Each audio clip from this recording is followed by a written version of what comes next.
I can you hear me? Yes, Professor, I can hear you. Oh, it's okay.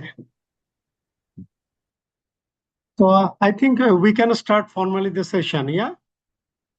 So you are ready. Yeah. So I would like to welcome you all for BTR 8 conference, and this is actually the session 2 E2 traffic safety and crash analysis, and I am the session chair.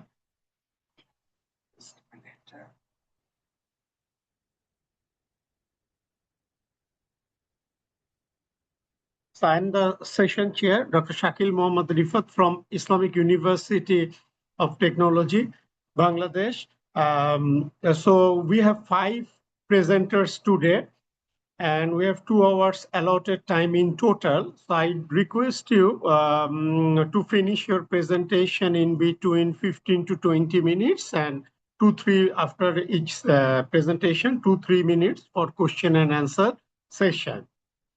So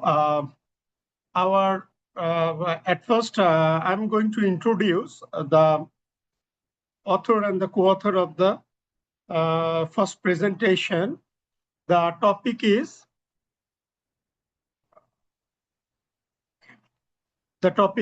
prediction of single vehicle crashes on urban expressways using unsupervised machine learning algorithm. And the author and presenter is Dr. Gemechu Mose. Dr. Gemechu is a postdoctoral researcher at the Faculty of Urban Innovation, Yokohama National University, Japan. His research focuses on vehicle trajectory analysis, driver behavior, and traffic safety on expressways, and alternative intersections using AI and advanced machine learning application. His research interests include road crash prediction, trajectory-based crash reconstruction, and AI-driven traffic safety and risk analysis. The co-author and the research supervisor is Professor Shinji Tanaka. Professor Tanaka is a professor at the Faculty of Urban Innovation, Yokohama National University, Japan. His research specializes in transportation engineering, traffic safety, intelligent transportation system, and operation and traffic operations. He has authored numerous books and published extensively in leading international journals. He has also led major research projects and supervised many graduate students and postdoctoral researchers, contributing significantly to the advancement of transportation science and engineering. Now I would request Dr. Gemechu to present his paper. Thank you very much, Professor Rifat, for the brief introduction. Let me share my screen.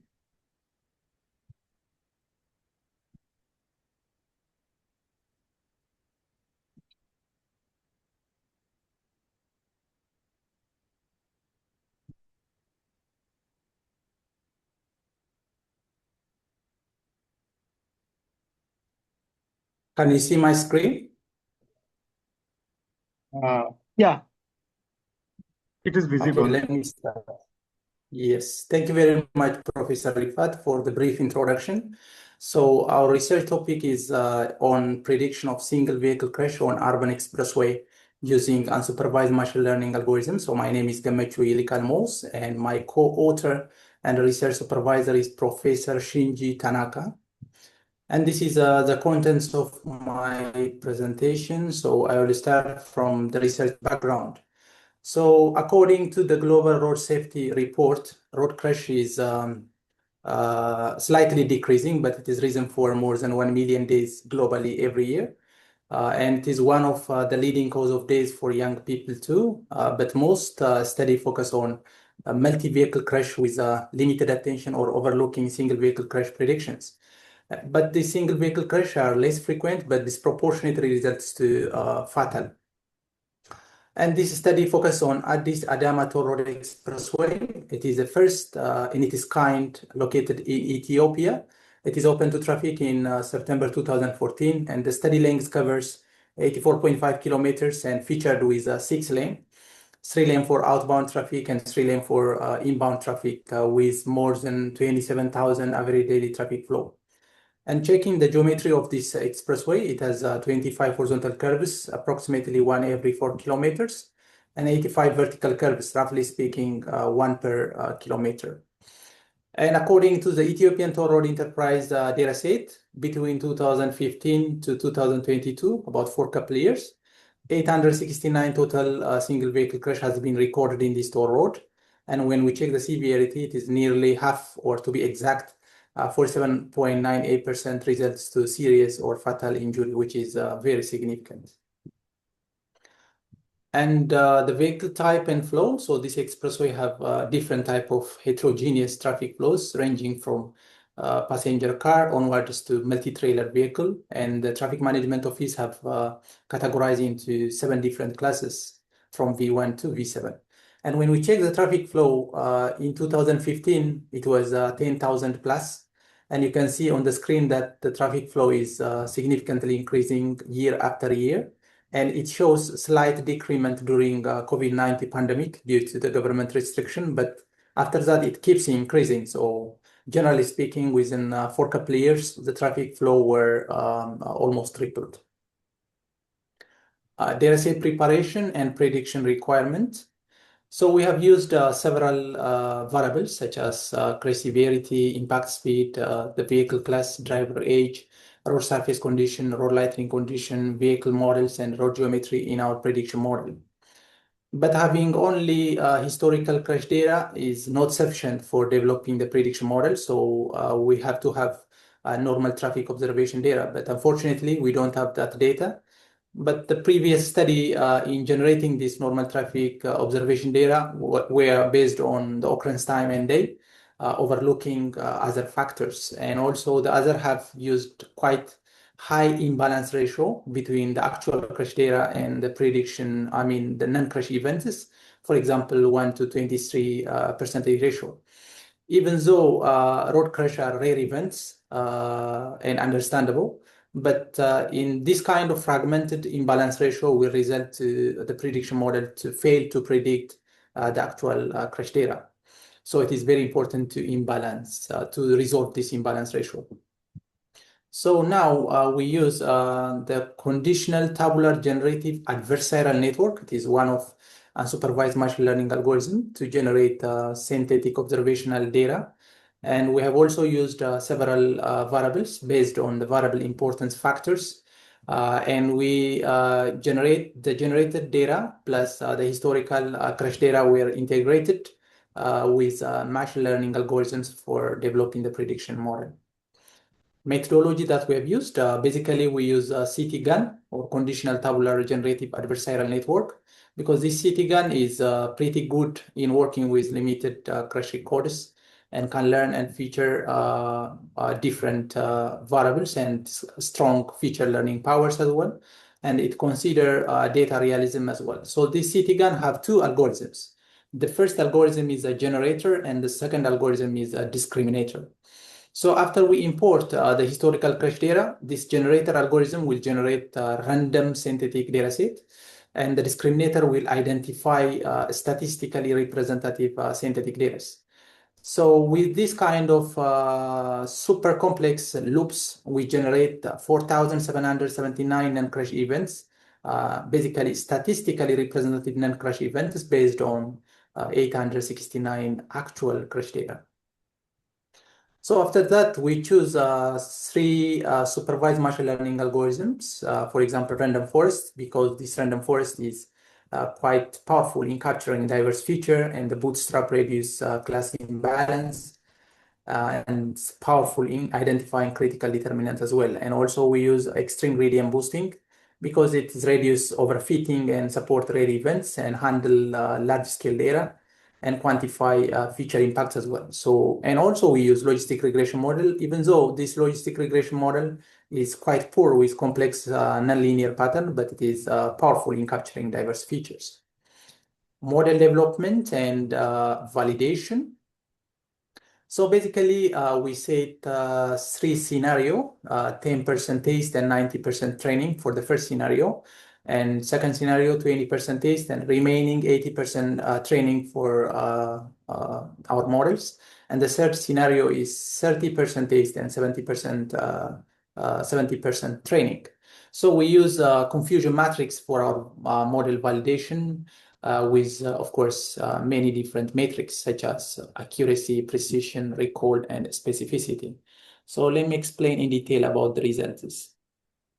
So in the first scenario, from 87 actual crash data, you can see here the logistic regression model.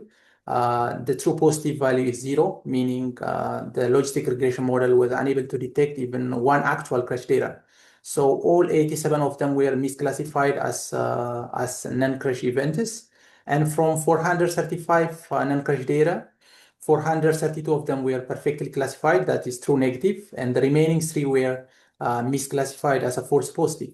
So when we check the matrix, the overall accuracy is 82.76 and the precision is 0, the recall is 0, and specificity is pretty good, 99.31. So we can understand from this result that even though the logistic regression model was unable to detect the actual crash data, but it frequently managed to detect non-crash events. So we have like 82.76 overall accuracy. But the precision recall became 0. So the logistic regression model was very poor in detecting the actual crash data. When we came to the second algorithm, random forest, you can see that from 87, 67 of them were true positive, that is perfectly predicted as actual crash data. But the remaining 20 were misclassified as a false negative. For non-crash data from 435, 429 were perfectly classified as non-crash data, but the remaining 6 were misclassified. And checking the matrix, the overall accuracy were 95.02, the precision were 91.78, pretty good, recall 77.01, and specificity were 98.62. So generally speaking, as compared with logistic regression, random forest performs very well. And the last algorithm was extreme gradient boosting. You can see that from 87 actual crash data, 82 of them were perfectly classified, that is true positive, and the remaining 6 were misclassified as a false negative. And coming to non-crash, from 435, 427 of them were perfectly classified as true negative, but the remaining 8 were misclassified as a false positive.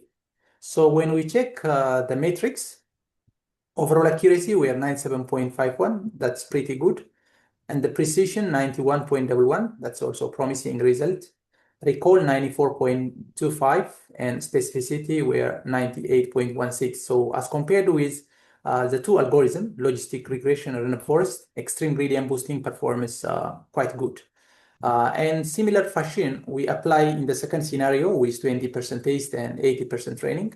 You can see that the actual crash data were increased from 87 to 174, and non-crash were increased from 435 to 869. So when we check for the logistic regression model, unlike the first scenario, the true positive were 4. That means 4 events were perfectly classified as actual crash data, but the remaining 170 were misclassified as false negative.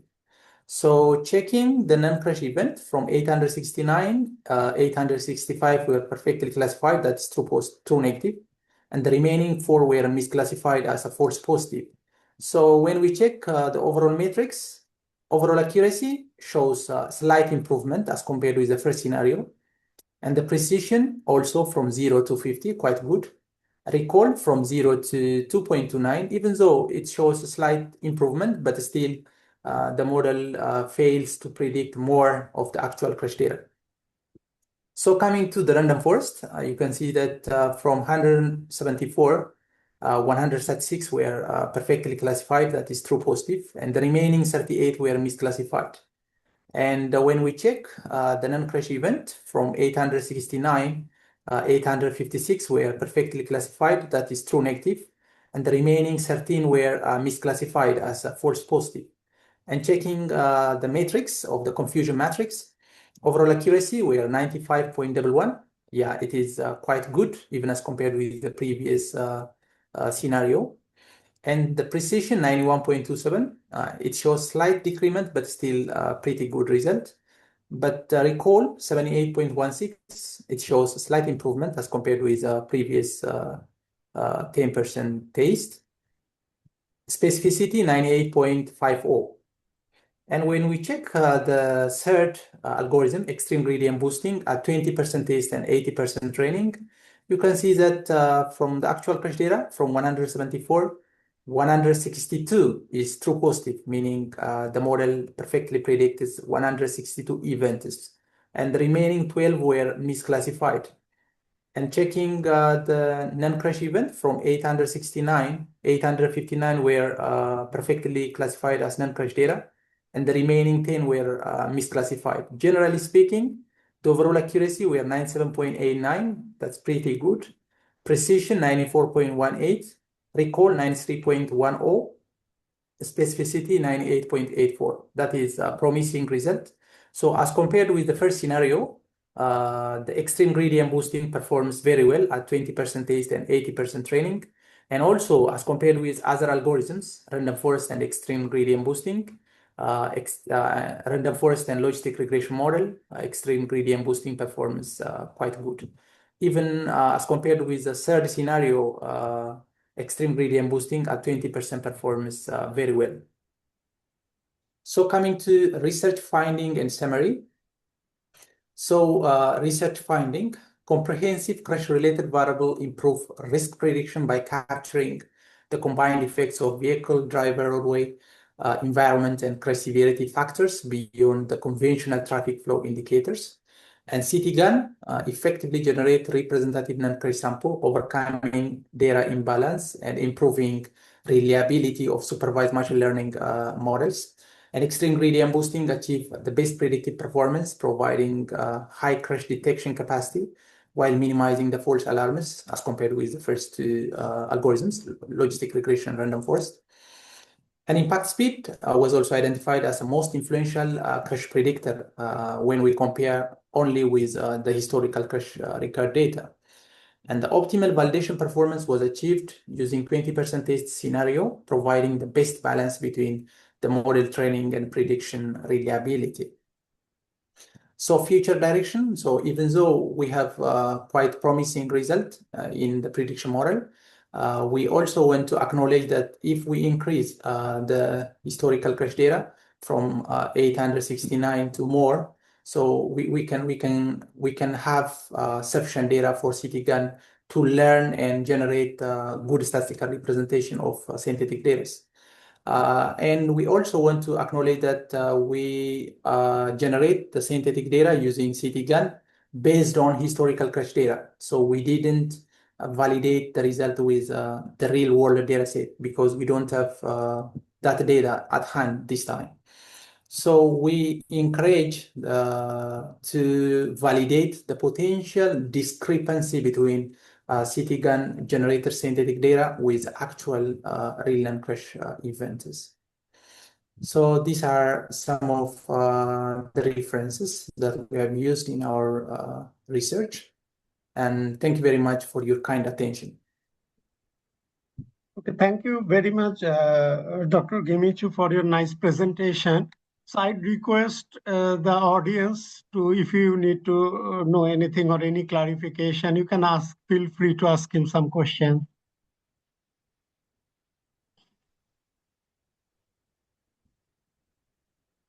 Please ask him some question based on his presentation, if you need to know something.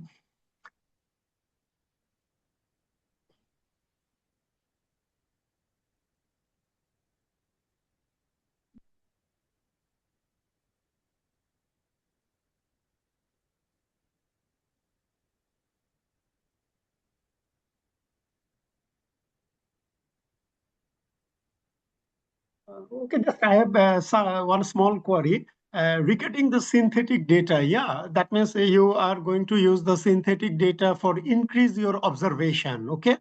So from Yes. the statistical model perspective, that means just if the sample size is less, okay, and if it shows the good fit, that means is not it much better to just developing a model using the generated or synthetic data?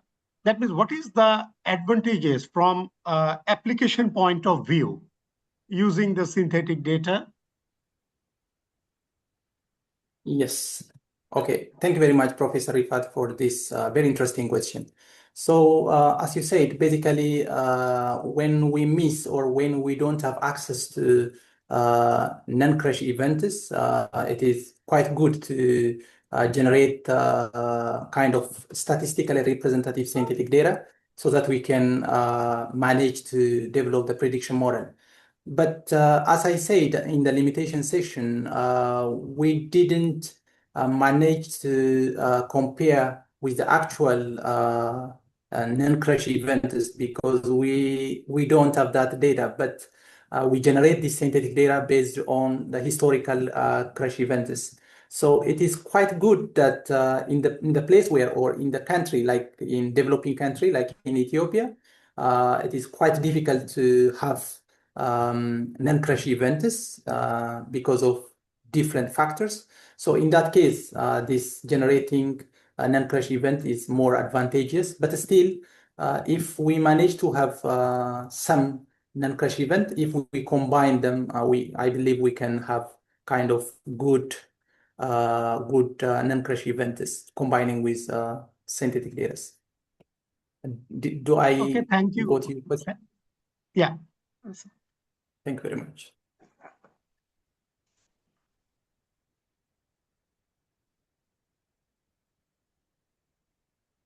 Okay. Okay, thank you very much, Dr. Gemechu, for your nice presentation. So we can finish this presentation now. Okay, thank you once Thank you. again to you and your co-authors as well. Thank you very much. Okay. So our second presentation, the topic here is latent profiles of driver distraction, evidence from IVI and mobile phone use among young novice drivers. So it will be presented by engineer Dr. Muwaffaq Safiyaun Labbo, is a senior lecturer in civil engineering at Aliko Dangote University of Science and Technology, Udil, Nigeria, and currently a postdoctoral researcher at China Three George University. He holds a PhD from Southwest Jiatong University. His research focuses on AI-driven behavioral transportation safety, explainable machine learning, and road safety. I would request Dr. Labbo to deliver his speech.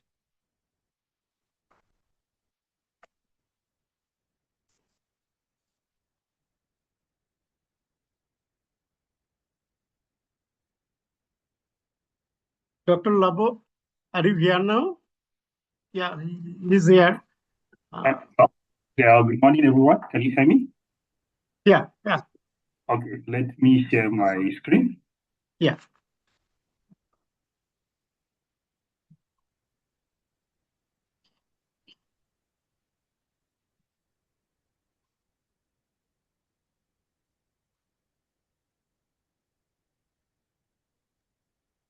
Can you see my screen, please?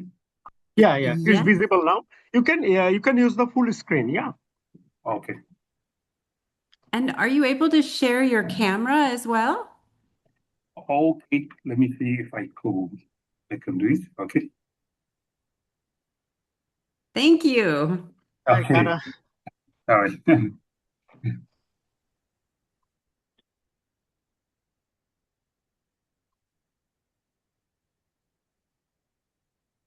Okay. Yes. Can you see my screen? Yeah. Okay, the full screen? I can see your screen as well. No, we also see your notes. Okay. Okay. Sorry, let me send it again.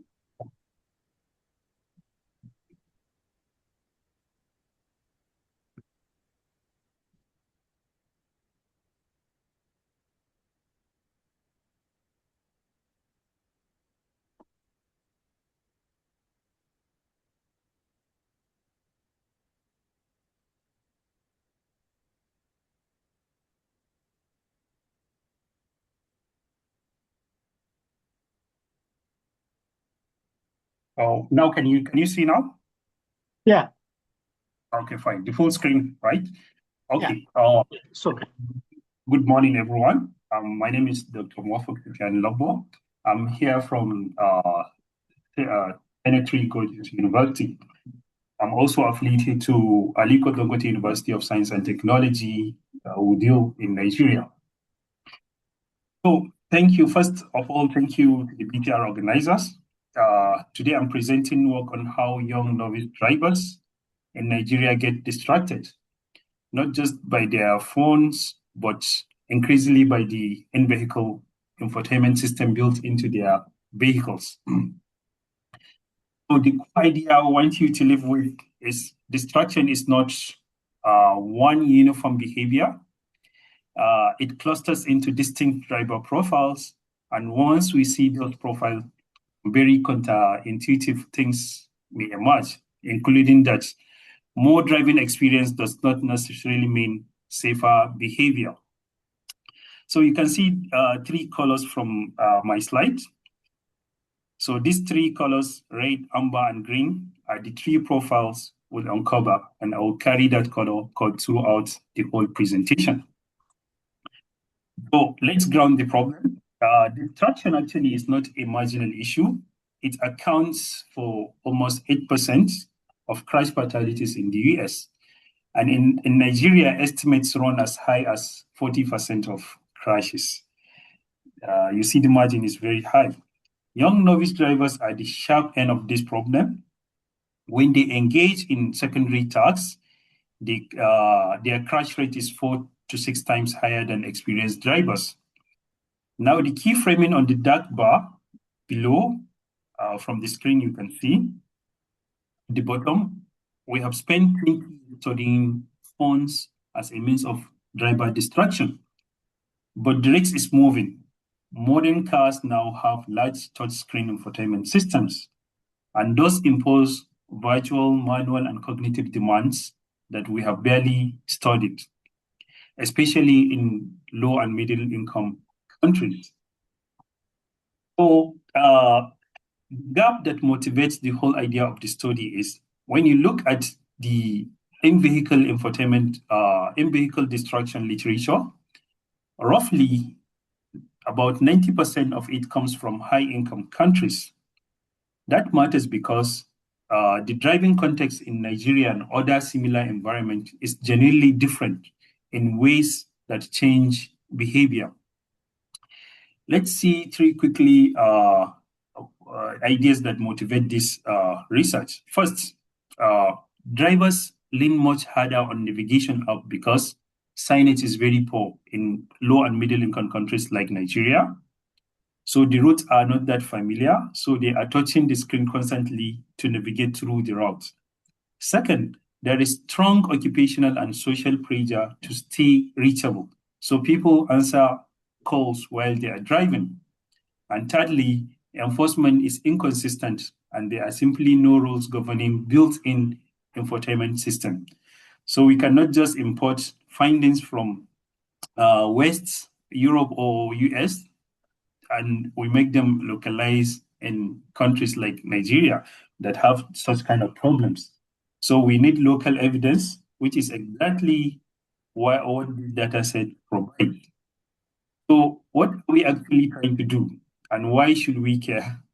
The aim actually, as you can see from this slide, is to find the hidden behavioral subgroup of young drivers based on how they use phones and infotainment, and then connect those groups to demographic and driving history.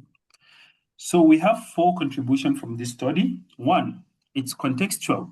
This is among the first empirical study that look at IVI. When I say IVI, I mean in-vehicle infotainment distraction in an African settings. So it's one of the preliminary studies that look into that. 2, segmentation. Instead of treating all young novice drivers as identical, we let the data reveal distinct profile. Third, methodological. We combine latent class analysis with association rule mining, which is still uncommon in this space. And the fourth one, it's policy. The profile will enable us or give us specific targeted levers rather than one blunt campaign for the general driving population. Now let's look at our data. We have 684 valid responses from young Nigerian drivers aged from 18 to 25 years collected over 3 months across online platforms, student network, and community groups.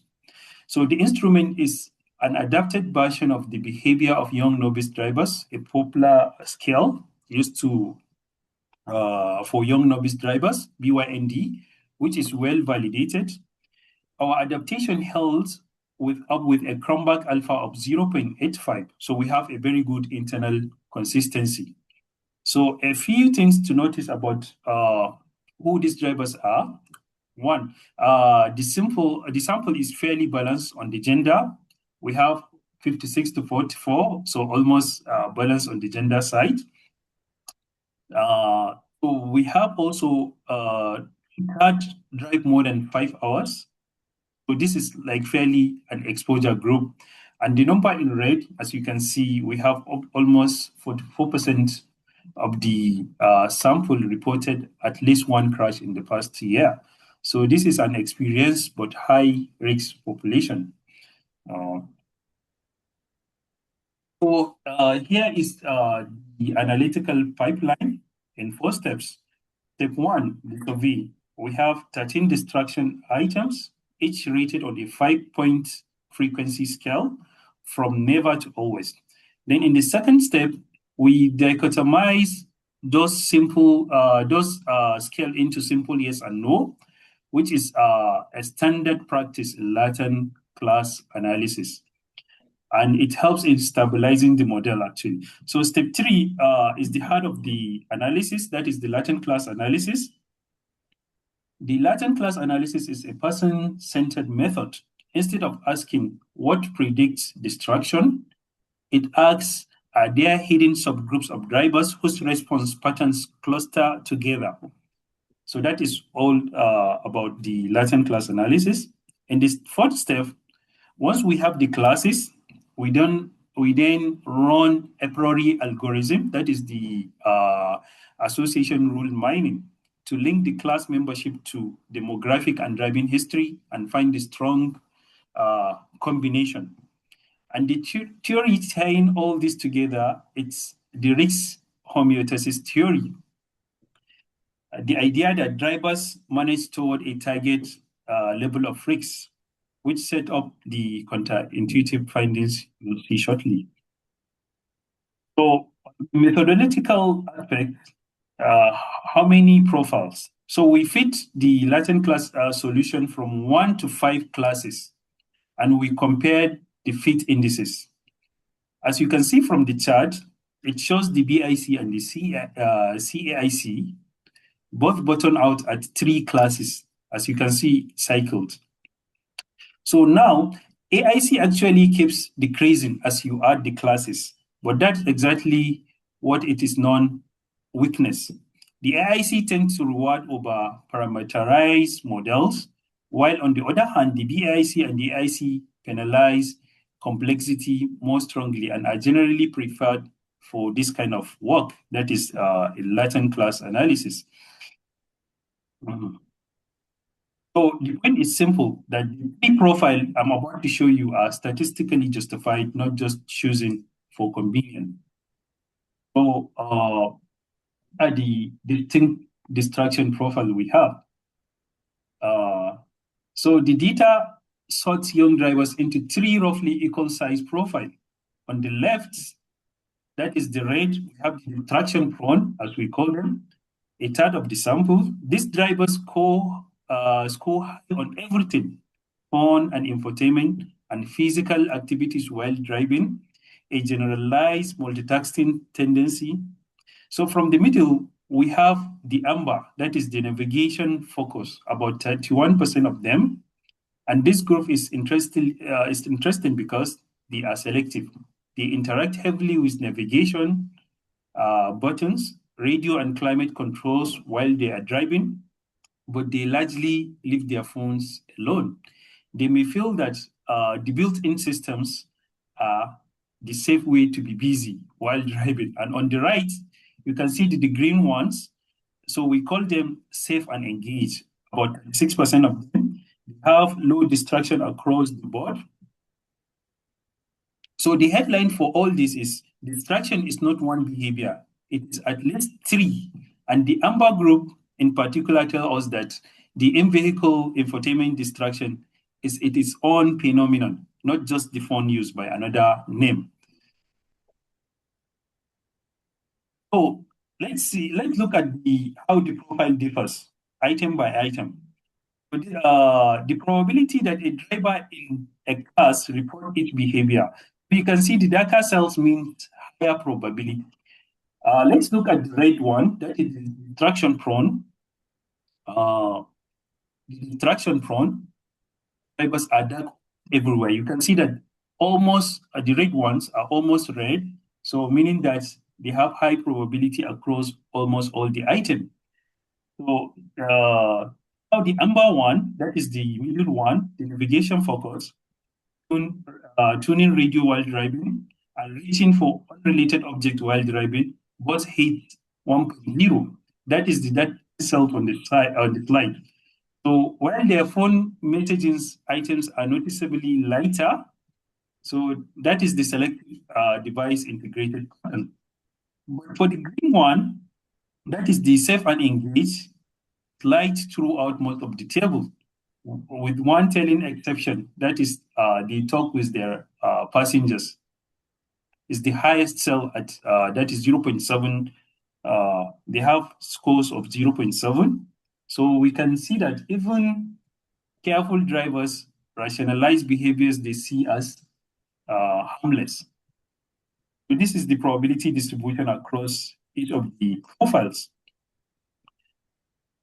So this is the slide I want most of you to remember. We assume experienced drivers makes drivers safer, but the association rule says the opposite for distraction. The strongest rule, married drivers with more than 6 years of experience and low weekly mileage are 2.14 times more likely to be in the distraction phone group. And that rule holds with nearly 78% confidence. And it is not a one-off look. Look at the right. Male and experience, owner and experience with high weekly hours. That is the greater than 6 years experience terms keeps reappearing with lift around 1.9. So this is not a noise. Experience is systematically associated with more distraction, but in this context. So presentation bottom here is back to our theory. Our confidence effect. Drivers feel more confident. They seem to spend that confidence on multitasking rather than banking it as a safety margin. Precisely what our theory, that is the risk homeostasis theory, predicts. Practically, this means safety messaging aimed at only inexperienced young drivers misses a key risk group. So we'll come to that when we come to our policy. So the 3 ideas was going forward. First, and we just saw it, experience does not mean not equal safety in this data. Competence can breed complacency. So our mental model of the risky young drivers as the raw novice is incomplete. Second, built-in does not mean burning. So because infotainment is integrated into the dashboard, drivers treat it as the safe way to stay busy. But the visual manual cognitive load is real. And our navigation focus profile is essentially a group organized around that misconception. So third, the context normalizes risks. When nearly everyone uses phone and enforcement is inconsistent, distracted driving quietly becomes the default rather than exception. So that is the low and middle income dimension, and imported literature simply cannot capture cannot capture this three set of policy response. So what we actually do this with all these things?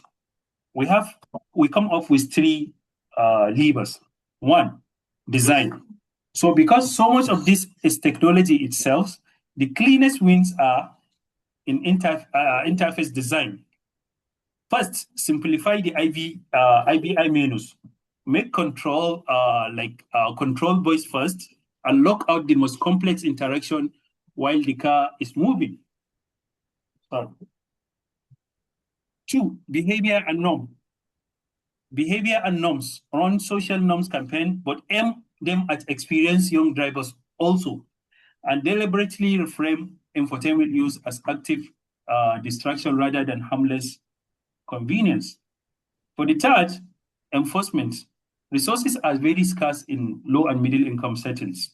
So use the association rule to focus enforcement on the profile and demographic that actually concentrate risks instead of blanket measures. So I want to be candid about the limitations of the study because they define the next step actually. On the left, the data itself is self-reported. So recall and social desirability bias are real. People underreport risky behavior. The design is cross-sectional, so everything I've shown is association, not causation. Because our design completely is association, we cannot say everything is like causation. So it is association. So the experience finding is a strong repeated patterns, but I cannot claim experience causes distraction. The sample is one country, which is the point, but it also limits generalizability. And the rules are statistical, not mechanistic. On the right, what is next? The next is bring in objective telematic and naturalistic driving data to remove self-reported bias.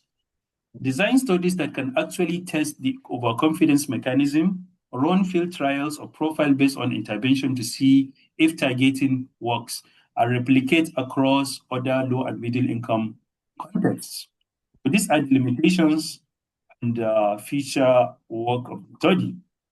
So to close in one breath, distraction is not one behavior, it is a profile. Three things to walk away with. First, there are three distinct profiles, and each is different target for intervention. Second, in-vehicle infotainment is its own risks, a growing underregulated sources of distraction that we cannot fall into phone use, especially in low and middle income settings.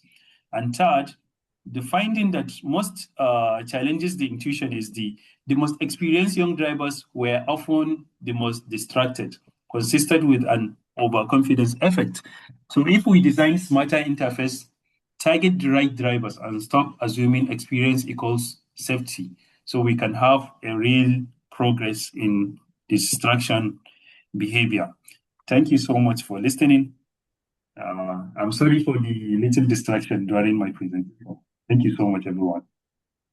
Thank you, Labbo, for your Dr. Labbo, for your nice presentation. So I'd request audience to ask him some question, or if you request any clarification, please ask him. Okay.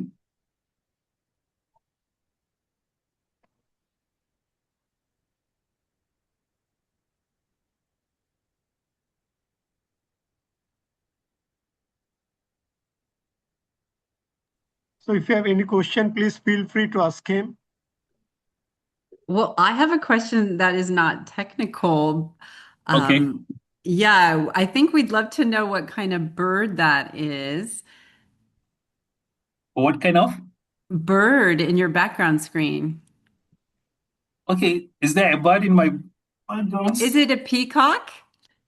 No, actually, no bird, actually. It was my child that come hanging on my back. Yeah, those look like peacock heads to me in the grass. So somebody's screen is being shared.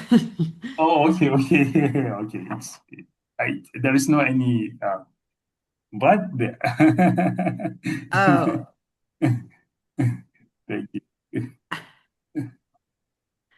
And so you are near the Three Gorges Dam, is that correct? Yes, exactly. Exactly. You've been there. And are you taking classes in Chinese or in English? Actually, I'm doing postdoctoral research here, so I only do my research, so no any class. Oh, Yeah. got it. Very neat. I know I can speak Chinese also. That's great. All right, thank you so much. Kara. And just one query, Labbo, to Okay. you. So you got that means 3 latent classes, yeah? That means the differentiating categories. Exactly. So if you get 4 or 5 significant latent class categories there, and then after that, what I understand, just clarify me. That means when they are the significant categories, then you analyze the data, yeah, based on the survey, and try to find their features, yeah, for each of this category from experience and from other perspective. Am I right? Yes, exactly. You're right. Okay, so this was your methodology, yeah? Yeah. Just to What? just to differentiate the sample to on the significance basis, categories are splitted, and then analyze the survey based data to find their characteristics. Yeah. Yeah. Actually, what's the rationale behind this study actually is when we have the data, it's a survey data. So Yeah. instead of we use the normal factor analysis that is being used, so Yeah. we think of using another method, which actually it's a person-centered methodology. That is, latent class analysis falls within that. So instead of we to categorize the data or is like factors, in factor analysis, we just have the factors being categorized. But in this, we have the persons behind this survey are being categorized rather. So we use the latent class analysis to cluster the respondent or the similar respondent into clusters. You get it? Similar behavior, people that have similar behaviors, they are being clustered together into one cluster. So after that, then we use the association rule mining to link each cluster to their certain behaviors. So from there, we can know that this cluster have these behaviors, they are unique toward these behaviors. This cluster too, also they are unique toward this behavior. So from there, we can know that, for example, for our own case, we can know that, for example, let me go back to my slide a little. So we can know that, for example, the distraction-prone clusters, they have certain characteristics, driving history, demographic, and other related demographics. You get it? So that's the core idea behind it. So even if you have 5 clusters, so you can be able to differentiate them by their characteristics and their behaviors and even their demographics. So from there, like I said, in low and middle income countries, financing campaigns and so on, it's very scarce due to the low finance there. So we can easily target those that are being affected easily. You get it? Okay. Yeah, I got your idea. Yeah, I understand. How did you do this one? Okay, thank you very much once again, yeah, for your nice presentation. Thank you so much. Thank you so much. Thank you. Okay, now we move to our third and fourth presentation. I think the presenter will be the same person. And our title of the third presentation is Pedestrian Injury Severity in Bus-Involved Vehicle Crashes at Mid-Block Location in Dhaka, a Mixed Logit Approach. And here the presenter is B.M. Assaduzzaman Noor, is a research assistant in the Department of Civil Engineering at Bangladesh University of Engineering and Technology. He holds a master's degree in transportation and have 12 years of total professional experience, including 8 years in construction of flyovers and pavement, and the last 4 years dedicated to his research. His research interests include road safety, traffic collision analysis and application of advanced statistical and machine learning methods in transportation engineering. His co-authors, Dr. Muhammad Mizanur Rahman and Dr. Muhammad Shamsul Hoque, are both professors in the Department of Civil Engineering at BUET. Their research focus on road safety, traffic engineering, and geometric design, and they have served as advisor on several major national transportation infrastructure projects in Bangladesh. I would like to welcome Mr. Assaduzzaman Noor to deliver his speech. So, Assaduzzaman, are you here now?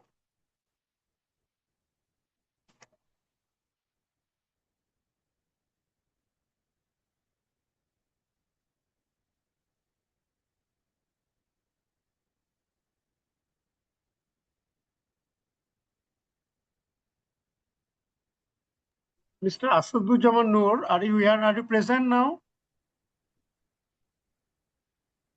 I don't see that name in there. I wonder, did you reach out to them beforehand Yeah, and hear everyone I back from them? contacted, and they actually sent us all those documents, yeah, their introduction and specialization.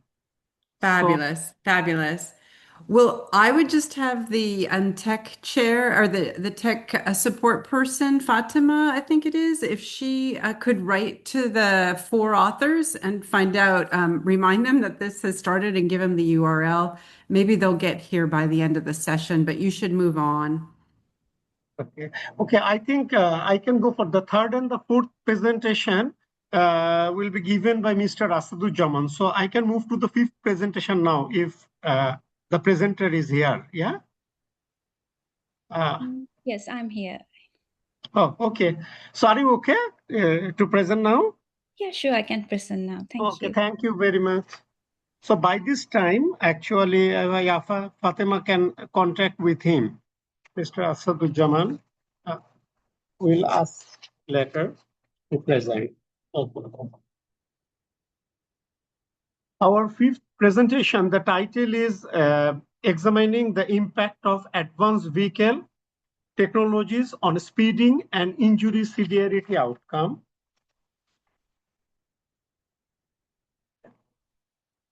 And today's presenter is Melanka Joyanti de Silva, is a PhD student in transportation engineering at the School of Civil and Environmental Engineering, Queensland University of Technology, Australia.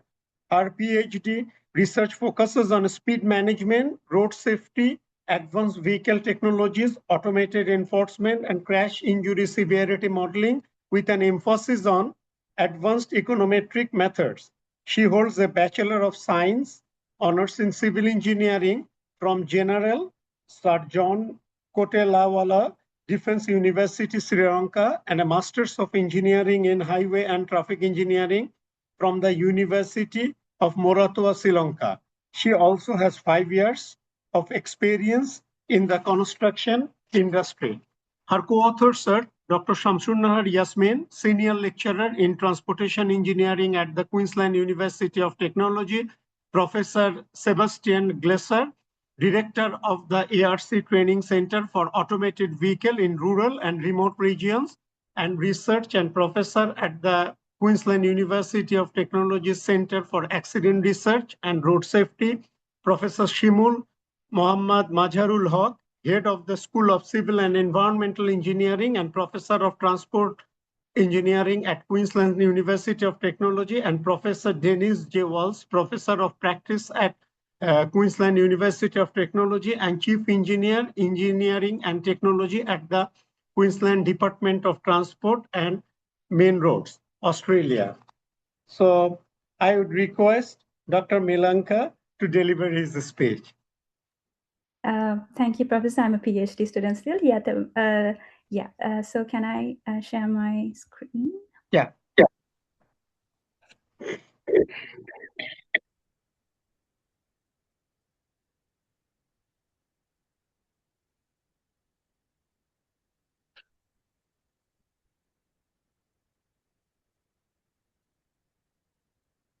Yes.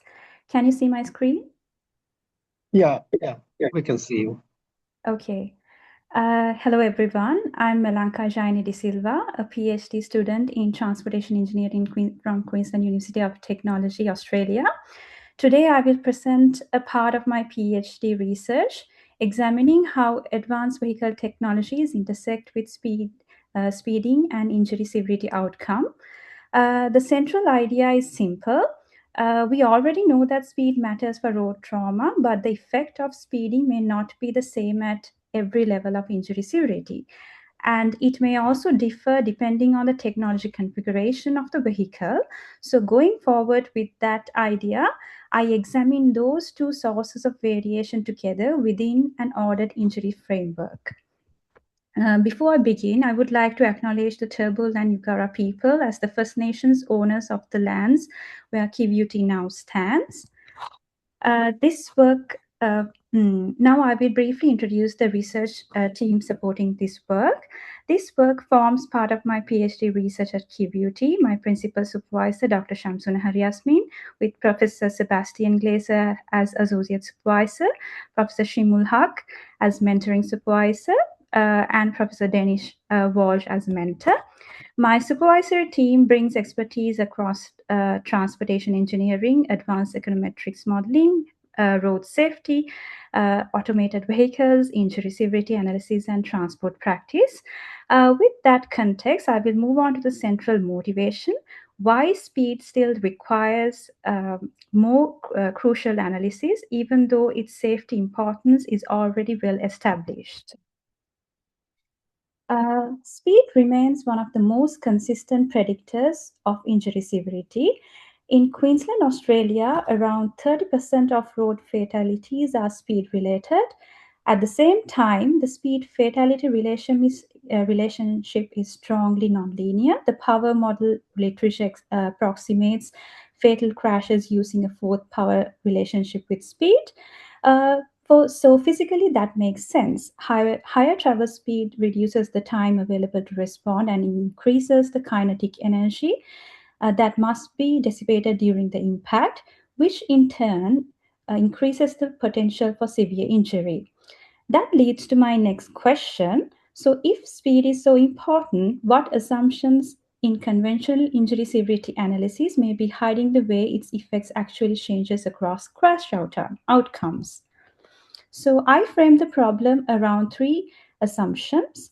First, speed effects are often treated as homogeneous, as if the same speeding indicator has the same meaning across different drivers, vehicles, roads, and crash configurations. Second, traditional ordered models imposes the proportional odds restriction, meaning an explanatory factor is constrained to have the same effects across all injury severity thresholds. So the third, vehicle technology is often represented as a simple presence or absence control or through individual features considered separately. That can be limiting because modern advanced driver assistance systems features are bundled, and the combination of braking, lane, cruise, and speed assistance function may matter more than any single feature. So these assumptions can average away heterogeneity that is one of the greatest interests for road safety intervention. So the study therefore relaxes these three assumptions within one analytical framework. So moving forward, the study has four linked objectives. First, I quantify the association between the speeding and vehicle level injury severity while accounting for variation across crash contexts. Second, I relax proportional odds so that explanatory effects can differ across severity thresholds. Third, I represent the vehicle technology through interpretable ADAS configurations rather than isolated binary features. Finally, I test whether the speed-injury relationship changes across those technology-defined profiles. So the methodological contribution is the combination of a generalized ordered logic specification with latent class-based technology representation. So empirically, the study links Queensland crash records to technology availability. The central question is therefore, does speeding influence every severity level in the same way? And does that answer change once vehicles are grouped according to what their technology can actually do? To answer that, I will now walk through the analytical framework used in this study. The framework has 5 stages. I start with the Queensland Department and Transport and Main Roads TMR crash data for 2021 and 2023, restricted to light passenger vehicles, cars and station wagons and utility and panel vehicles. In single and 2 vehicle related crashes. In this stage, I integrate vehicle technology information extracted from Australian consumer vehicle databases. The third stage uses latent class analysis to reduce the 12 identified advanced driver assistance features into a small number of technology profiles. Then I estimate an ordered Logit framework benchmark, and then finally a generalized ordered Logit model that allows for selected effects to vary across 4 severity thresholds. The vehicle is deliberately the unit of analysis for this study because the technologies are installed and function at the vehicle level. I align technology availability with the maximum severity injury recorded within that vehicle. I also retain no injury category because some crash involved vehicles have no occupants with the recorded injury. So keeping that in mind, those units allow me to represent the complete ordered spectrum from no injury through fatality. So the next slide shows the vehicle level outcome distributed in the final estimation sample. From 31,989 complete crash records available from 2021 to 2023, I drew a stratified random sample of 5,000 records per year, giving a 15,000 vehicle observation for estimation. The dependent variable is the maximum injury severity recorded per vehicle, ordered across 5 categories: no injury, minor injury, medical treated, hospitalized, and fatality. The distribution is important for interpretation. No injury accounts for 34.1% of observation, while medically treated and hospitalized outcomes together account for just over half of the sample. Fatality showed as 0.8%. With the crash outcome defined, the next challenge was to construct the technology information that crash database does not directly provide. The crash records contain vehicle identifiers, but they do not directly record ADAS availability. I therefore built an external technology layer using Australian consumer vehicle databases. From the broad speed management literature, 32 candidate technologies were initially identified. After screening for relevance, consistency, and practical identifiability in Australian vehicle sources, 12 features were retained. These 12 features fall into 3 functional groups. The first is collision prevention and mitigation, including front and rear AEB and related collision avoidance function.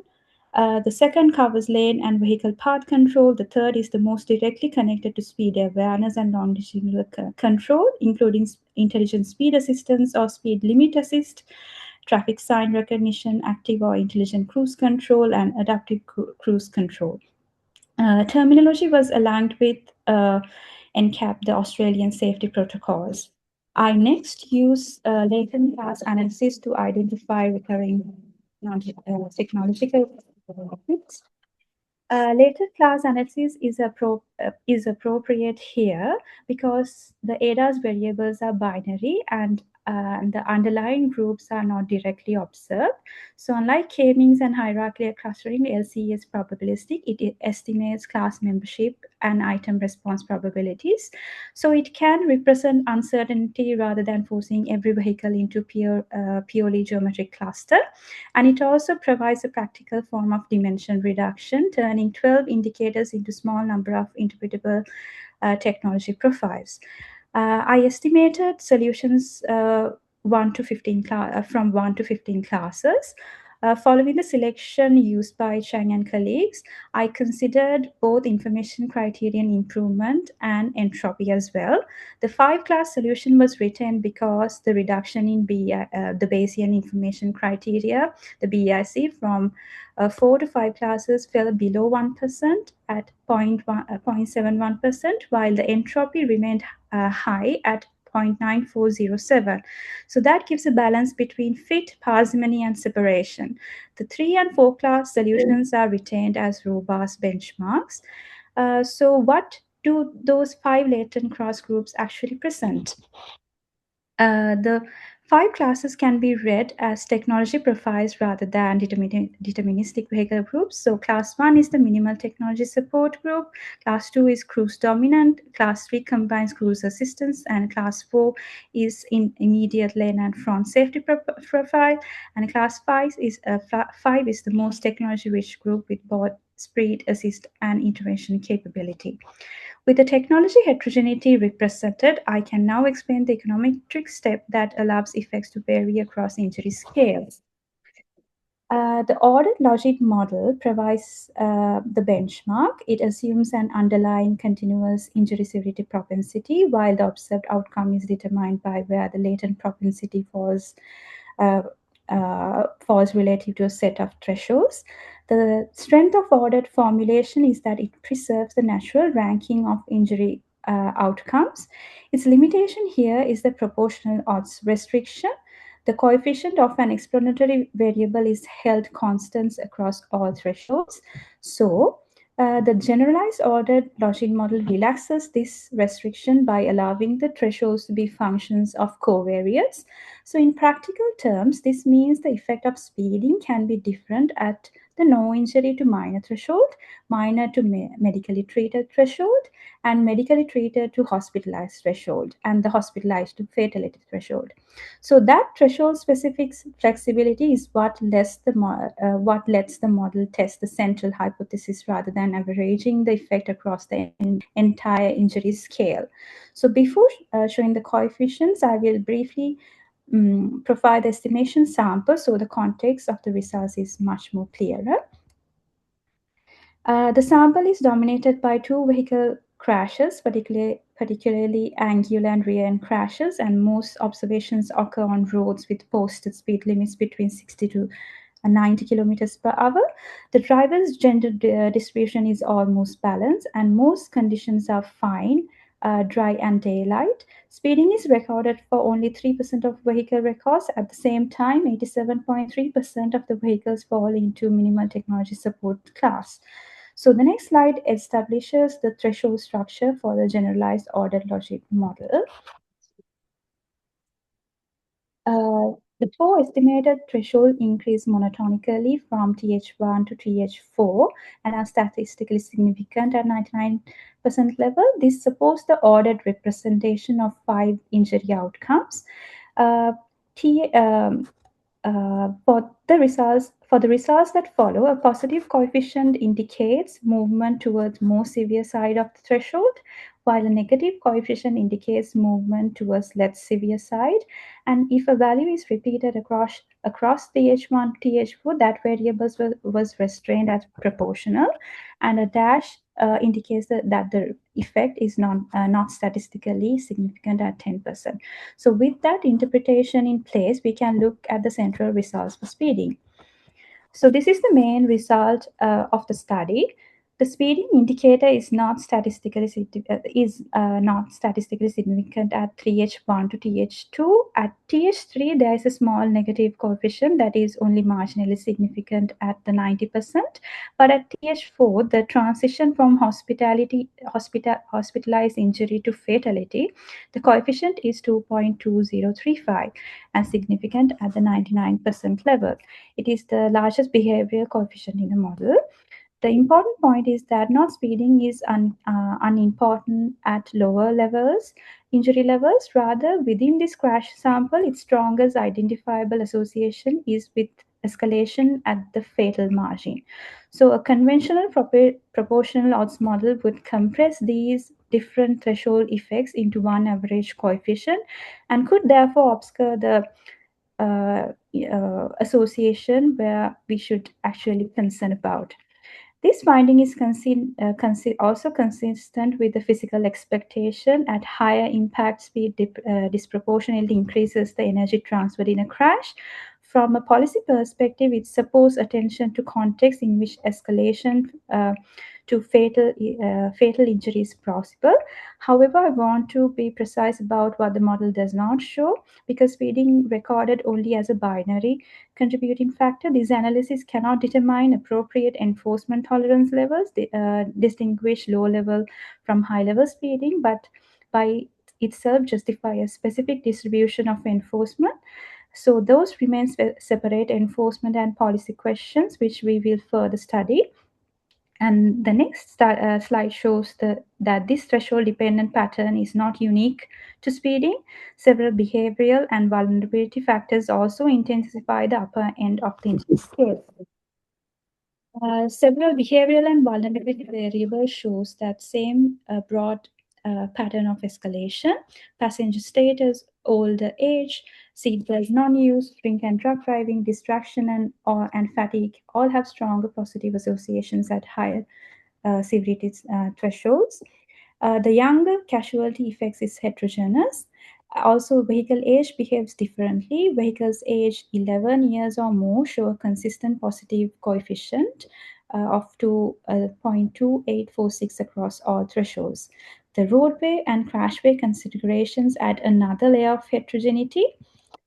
The posted speed limit results reinforce the central theme. Relative to roads at 50 kilometers per hour or below, high-speed environments of 100 kilometers per hour or more show a positive coefficient and grows from 0.3564 at TH1 to 1.5750 at TH4. So the roadway speed environment itself become increasingly important as we move forward towards the fatal outcomes. Crash configuration shows an equally strong threshold pattern. Rear end crashes are positive at TH1 but become increasingly negative at higher thresholds. In contrast, head-on crashes rises to 1.6540 at TH4. This is a useful illustration of why single coefficient can be inadequate. Rear-end crashes may be more likely than angular crashes to move a vehicle out of the no injury category, but there are much less associated with the fatal margin. Again, this message is the message is that severity is shaped by the interaction between the speed environment and crash dynamics, not by one factor in isolation. I will now add the vehicle technology dimension back in the picture.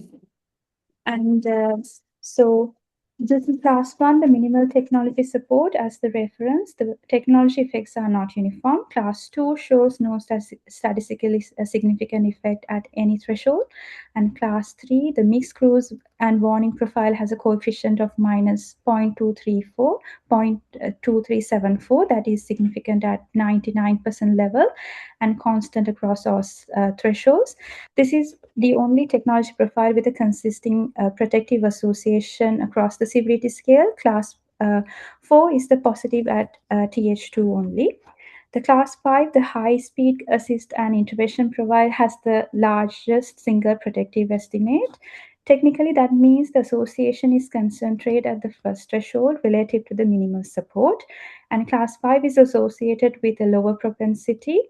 The stronger conclusion is that the functional bundle of technologies appears to be more matter than simply counting for how many features are fitted. So the next question is whether allowing this heterogeneity actually improves the statistical representation of the data. Within the ordered logic family, adding the technology classes and the speeding indicator improves the log likelihood modestly. The larger improvements occur after relaxing the proportional loss assumptions and progressively allowing behavioral, crash, roadway, environmental, and temporal effects to vary across thresholds. This final specification model J has the highest log likelihood among the tested models. The initial relaxed GOAL models without the latent clustering performed poorly, while the addition of the LCA-derived classes restored and then improved the model fit.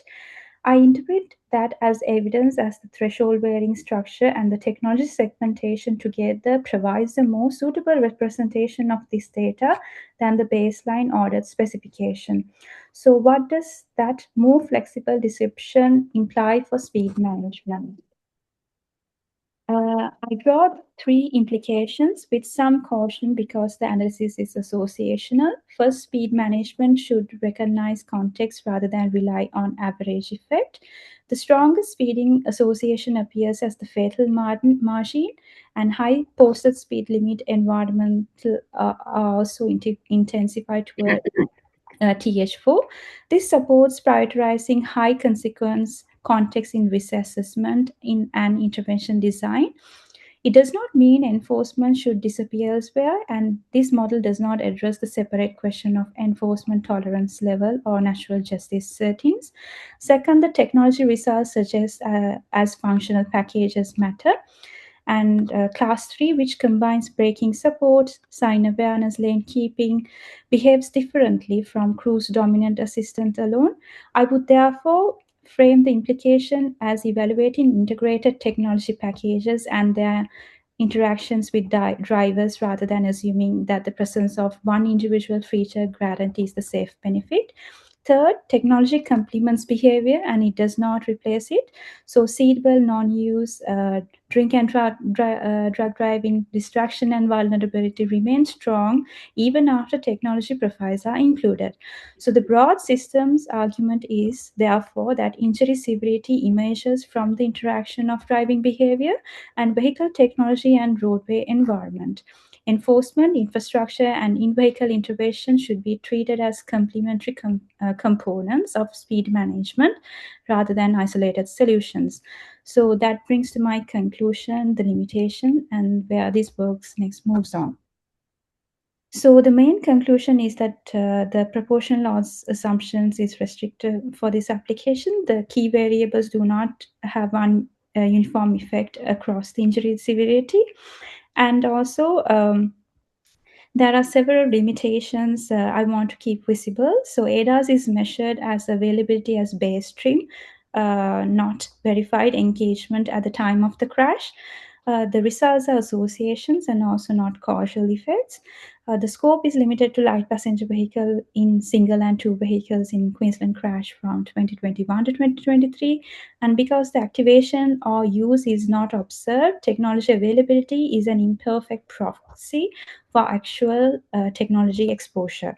So the next step is to move from LCA pre-processing towards a fully integrated latent segmentation generalized ordered logic framework, bringing richer behavioral and exposure data where possible, and examine changes as the fleets become more technology rich. So the broader message is that the speed-injury relationship is heterogeneous across the crash context, and modeling that heterogeneity gives a sharper basis for road safety and decision making. I will also finish by acknowledging the data provider for this study. So I would like to acknowledge the Queensland Department of Transport and Main Roads for providing the crash data and supporting the data access, and all the analysis and interpretations presented here are the responsibility of the author. Thank you so much for your kind attention.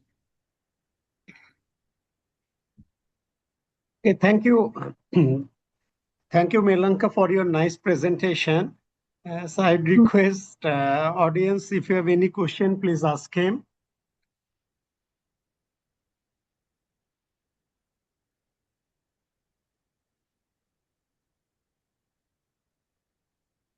If you have any question, please ask. Yeah. So I've just only one simple query. So when you just capture the data set or collect the data set for each of these vehicle, that means the built-in advanced driver assistance system, you just categorize, as a complete vehicle within the complete vehicle. Yeah, so we actually had an extraction process integrated with Australian consumer databases because we have the separate features in the Australian consumer databases with the different types of feature availability. Like so we then actually selected the features that we want, and we kind of transferred into our crash data with an automated extraction process. So that is kind of a inner line process that was not descriptively discussed here, but we got from the data from the Australian consumer databases, the relevant feature data, and we transferred them as binary features as feature availability for all the vehicle trims. But for this study, we only used for the base trim because we didn't want to overestimate the data, and we have the results for the base trim only. Yeah. So you categorized that means yourself in your research. That means the different types of technology holistically in a single value. Yeah, that means in a single category. Yeah, no, not just the individual safety features. No, not individual, because we had selected 12 features related to speed management. So we initially had 32 features identified from the literature and everything, and then we got it down to 12, and then we clustered into 5 categories from latent class analysis, and then that's how we connected into our modeling specifications from the latent class, the 5 class, to our generalized ordered logic model. That's how we did it. Okay. Thank you very much once again, Melanka, for your presentation. Okay. Thank you so much for the kind question, and thank you so much for the audience for joining. Thank you so much. Now I would request Asad, are you here? Assaduzzaman Noor? Yes, sir, I'm here. Okay. So already I introduced your detail and as well as your co-authors earlier.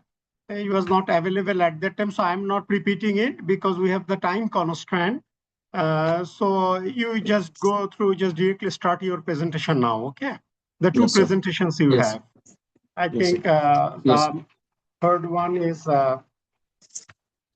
pedestrian injury severity in bus-involved vehicle crashes at mid-block location in Dhaka, a mixed logit approach. Okay. So please start your presentation. Hey, you will get 15 minutes, okay, to finish it.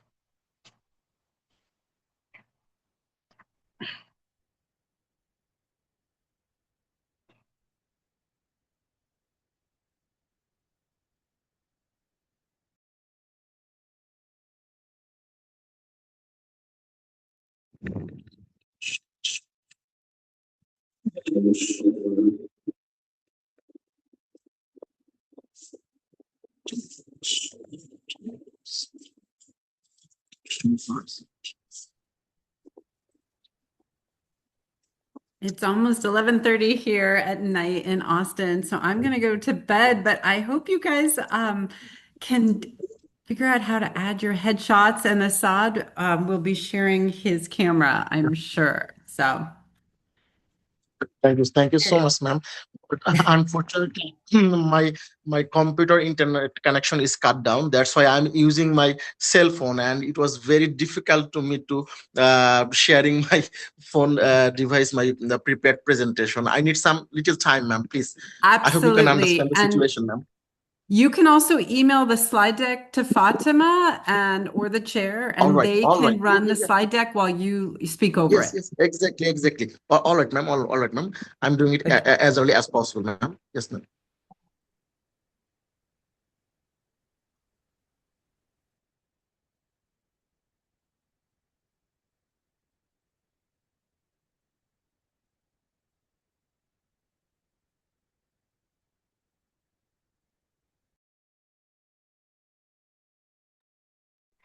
So while he's working on that, Fatima, I have a lot of crash papers at my website, and we didn't do we didn't do variable thresholds, but we've done like heteroscedastic. Oh, and this is not for Fatima, actually. This is for Melanka. Sorry.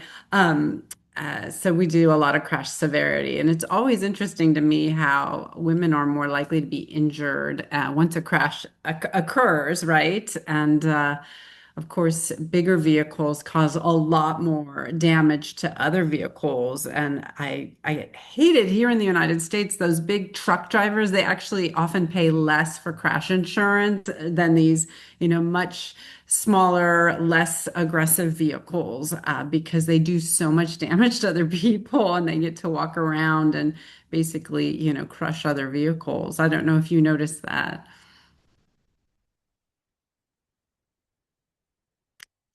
Yeah, sorry, Professor. I actually didn't. I was on another small thing. Can you please repeat the question again? I did understand the last part of the question, but can you please repeat the first part? Yeah, no, I was just saying that I have done a lot of severity modeling and crash frequency modeling. And I think my student tomorrow, but here in the Western Hemisphere, is going to be presenting about speeding and lighting of roadways, the effects that it has on people's speed choices, and then their crash frequencies, but not the Yeah. severity per se, Oh, although maybe the crash counts, are parsed out by severity a little bit. So, but yeah, I think it's always so interesting how the bigger vehicles cause so much more damage to people inside other vehicles, and they get away with lower insurance costs, even though they're causing so much more damage. yeah. So this study, actually, this is a part of a broader study which we are trying to combine to another level of enforcement and infrastructure as well. So we in here, what we are trying to look is the severity, how vehicle technologies and speeding is impacts the injury severity, and in the context of the vehicle level. So it was like it's part of my objective one. So yeah, with it's actually, we will see how it goes, but I'm also still not, I'm in my first year still. So yeah, That's so wonderful. yeah, so I am Yeah. trying, yes, I'm trying to still figure things out, but I am probably maybe next year for the PTR, I will give you a broader, like, because we are trying to expand this from to the system level, system dynamics, and including the broader level of the speed management, and also inform the policy aspects for the Queensland government as well. So we just wanted to see how the injury levels are impacted with the vehicle technologies and the speeding in a more heterogeneous nature. Yeah. And also we are trying to develop the model in the context of the segmentation, moving to the latent class segmentation for the injury severity. Apart from the crash risk and the crashes, we are trying to see the on the enforcement and infrastructure aspect for the second part of my objective. So maybe I will have some insights by then to answer it to you more in a descriptive manner. Fabulous. And I it didn't looks answer like the question, but I'm trying to also study and what are the factors influencing. Yeah. great. Well, nice job with those slides. And it looks like Assad may be ready. Fatima, did he send you his slides? Did you want to go through those?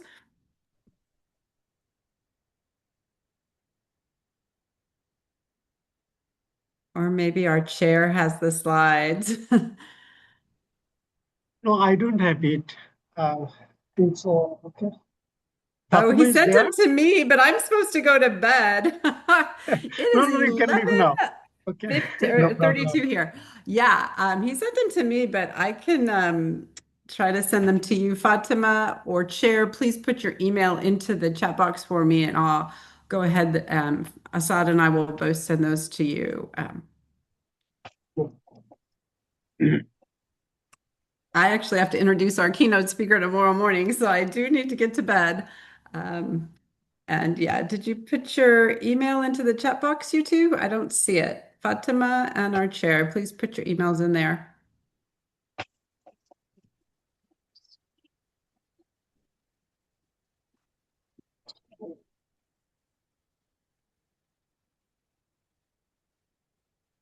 Huh. Well, So we used to require, okay, and I saw that. So Fatima, I've sent it to you and I will send it to the chair as soon as I see his email. Okay. Yeah. And nice job pronouncing those long names. That was very impressive. Okay. Both of those have gone out. It's not a very big file, so hopefully you'll get it soon. And I'm sorry I won't be around to listen to it, but all of this is being recorded. So they will parse it. They'll get rid of all my tangential information. And Fatima and her colleagues at the University of New South Wales will make sure that the recorded portions of the presentations will make it up online at YouTube. Thank you so much. Thank you. Good night, Thanks so much. everybody. Good day. Okay. You all- Okay, thank you very much. Actually, sir, I'm extremely sorry that I couldn't make it because my house wire internet connection is cut down from the last night, and at this moment I'm using my phone internet. That's why I couldn't present my paper, and I'm extremely sorry about that. Okay, but in that case, you can highlight. Okay, just you can deliver the speech. Okay, about your synopsis of your detailed research and your findings, methods. Yeah, just explain yourself. Yes. Yeah. You don't need to All right, sir. All right, sir. Okay. Thank you so much. My first the paper is focused on the Dhaka is about for the weekday specific crash severity modeling for Dhaka city. As you already know, sir, that the Dhaka city, Friday and Saturday is weekly holiday for most of the cases for government job employees, and other than the private sector offices, school, colleges are off only for Friday, and the working hour from started every Saturday to Thursday. So the accident, why I choose the weekday specific crash severity modeling, because the most of the people are in Dhaka city are active at Dhaka city from Saturday to Thursday. That's why I have gone through my data and I found that in total 7 days, from Saturday to Friday, the most of the accidents are occurred Saturday to Thursday. Except Friday, because Friday is off day, so particularly the school students and officials and many business person and who are working as a private job, they are active on that day. So I have analyzed my data for Saturday to Thursday, and during my analysis, I found that the Dhaka city from 2015 to 2022, in total 2,435 police reported crash was conducted, and among them, I filtered our specific non-weekday crashes. In total, I found. So sorry, interrupt you. Can you? Is it visible to you? Your presentation? Yes, sir. On the Now I screen? can see that. Oh, Yes. okay. So I can assist you something. Okay, I can assist you. All right, sir. Thank you so much. All right, sir. You just tell me that when I need to change the slide or something like that. Yeah, just let me know. All right, sir. Thank you, sir. Thank you for your cooperation, sir. Sir, in total, 2,435 crashes were conducted in 2015 to 2022. Among them, 782 crashes were conducted during our study, in our specified study, in our study setting. And during my analysis, during my analysis. I have in-depth analysis and literature review that I found that in Dhaka city, most of the research was conducted used by binary logic model, ordered logic model, or some researchers use machine learning techniques, but there is very limited research was found which was conducted by random parameter ordered logic model using unobserved heterogeneity. That's why during my analysis, I have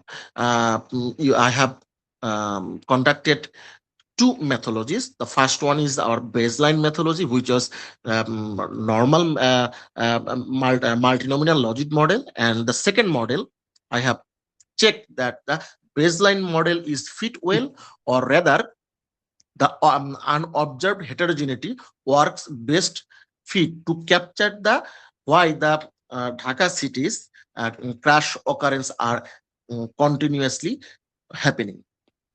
In my data, my dependent variable was crash severity, and it was categorized by three levels, which is the first one is fatal, second one is the grievous, and the third one is the simple injury. Fatal indicates that the victim already spot death, or when the victim gone under or hospitalized, then he or she died after medication. And the grievous indicates the patients are hospitalized long time, and the patient has the physical damage, and the simple injury indicates the patient has the victim suffers from simple injury. That's it.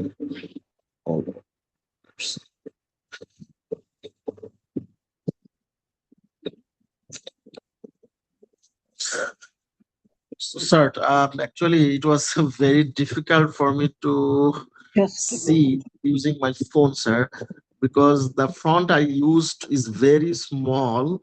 I was supposed to present in my computer screen, but I'm extremely sorry that it was hard to read, sir, for me. Is it visible to you now? Yes, sir. Yes, sir. Yes, sir. Yes, sir. Yes, sir. But not clearly everything I can see, but some portion are visible, sir. All right, sir. In my independent variables, when I saw that the most of the cases, around 74% crashes are conducted at road center, and at Dhaka city, at almost 44.4% vehicles, vehicle drivers, their vehicle lack of vehicle fitness certificate, and on average 8.3% drivers are tested alcohol positive when they faced the road accident. And the data said that in total 73.5% the victim was the single pedestrian, and during the collision total 57.9% crashes are conducted at the road divider. All right, sir. Can I go to the next slide, please, sir? Yeah. This one? So it's not still appearing, sir. Just wait. Sir, is put the next slide.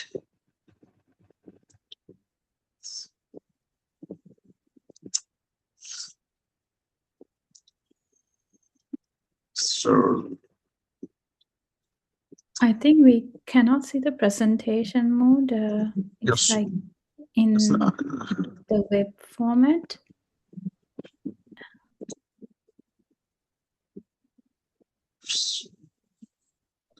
so nothing is appearing, sir.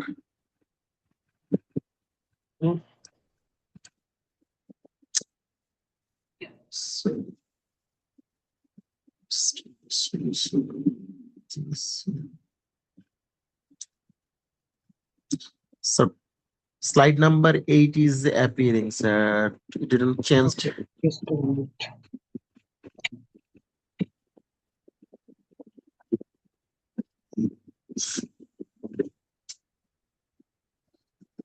Which slide you need to go now? Just let me know which slide. Sir, 9 or 10, maybe, sir. I can see, sir. This one?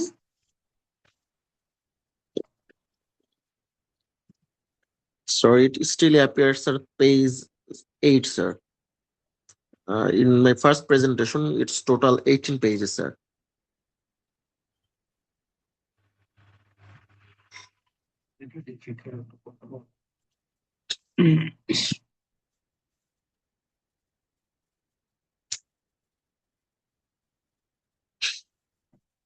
Is it visible to you now?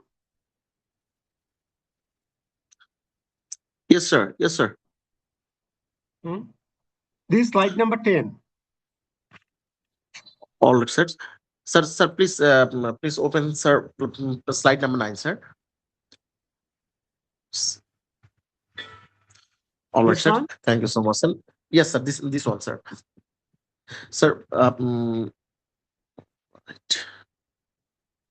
right, Okay, sir. continue, please. Sir, all right, sir. All right, sir. So during sir analysis, as I mentioned earlier, that I have during my analysis, I have already mentioned clearly, sir, that I have used two models. The first one is the baseline model in multinomial Logit model, and the second one is a random parameter multinomial Logit model with an observed heterogeneity. And I can see that, sir, from the figure, that the pseudo R is square from baseline to random parameter model with unobserved heterogeneity. The model improved from 0.13 to 0.54, and the and the and alongside a significant likelihood test ratio chi-square is 93.55. It confirms the substantial unobserved heterogeneity across crashes. Homogeneous models understate the behavioral variability in this high density mixed traffic system, sir. So next slide, sir, please. All right, sir. All right. Sir, as I mentioned just now, that our mixed logic model proves the better fit from the model's findings, that the daylight condition reduces the crash fatality, and vehicle fitness certificates and defect free vehicles reduces the crash fatalities, because as you know that the Dhaka city road network is homogeneous. The every lane is sharing from different types of vehicles. That's why, and the junctions from one junctions to the another junctions is almost very close. So therefore, the huge numbers of vehicles sharing the same road, same lane. That's why, if the driver wants to increase their vehicle speeds, but they cannot increase it, and their speed is arrested by the huge number of vehicles. So drivers, if the driver wants to increase, they cannot. I think Assad, you are. Please try to wrap up. Yeah, okay. Go your major finding, please, because we are running out of time here. So you have another presentation, yeah? Yes, sir. Absolutely right, sir. Which is your conclusive slide? Sir, the last slide number 17, sir. 17. Sir. All right, sir.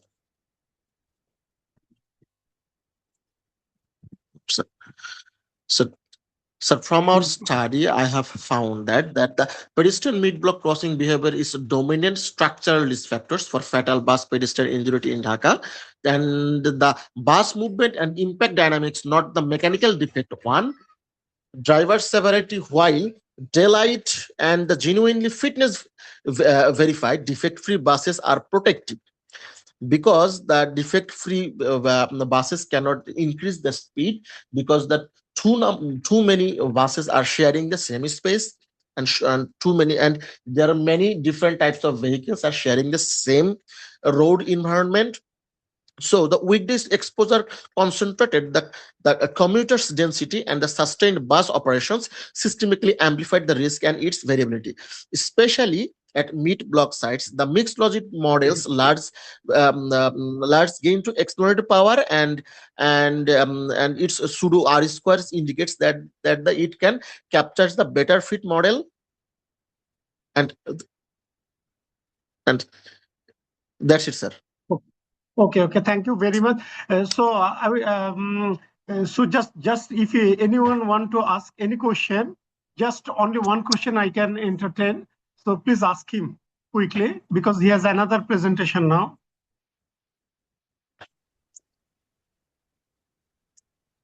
Can you hear me? Okay, I think no question is there. Assad, can you go for your next presentation? Yes, sir. Have you shared your slide to me already? Yes, sir. Yes, sir. I have already shared my slide, sir. I have to check it.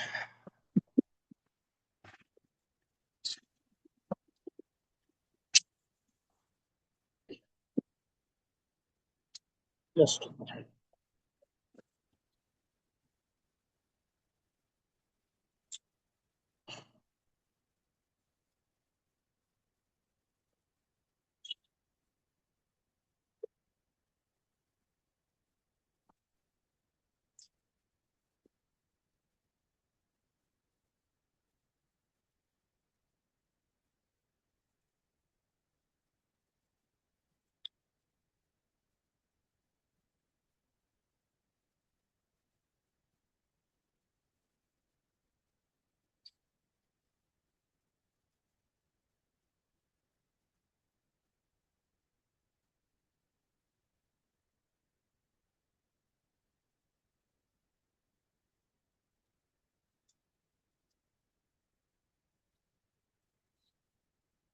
No, I have only one slide. Sorry, I have only one slide. Kara, send me one slide. The last presentation only.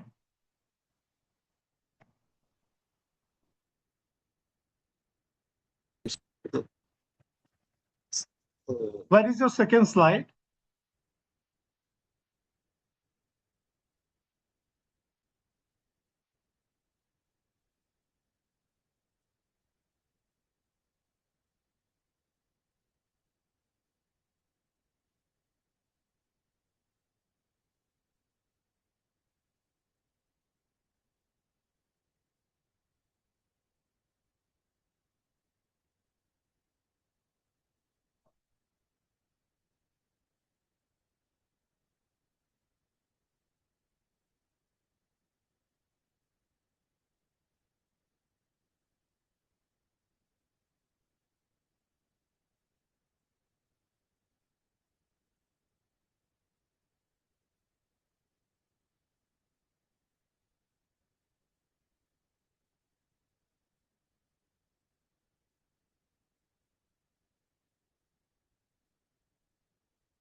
Assad? Assad, can you hear me? Assad?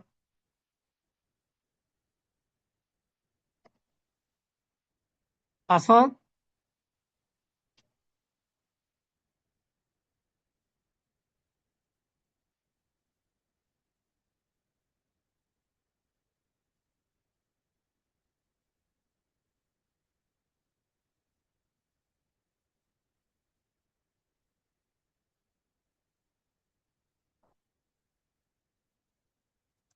Sir, please check your mail, sir. I have just now I mailed you, sir. Yeah.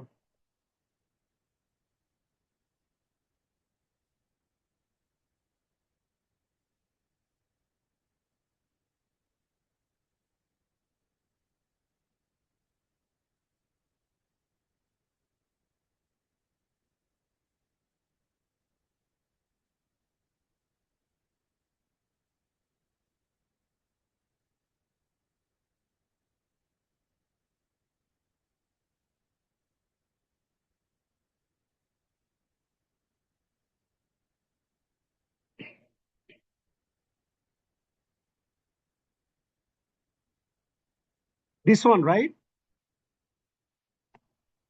Assad?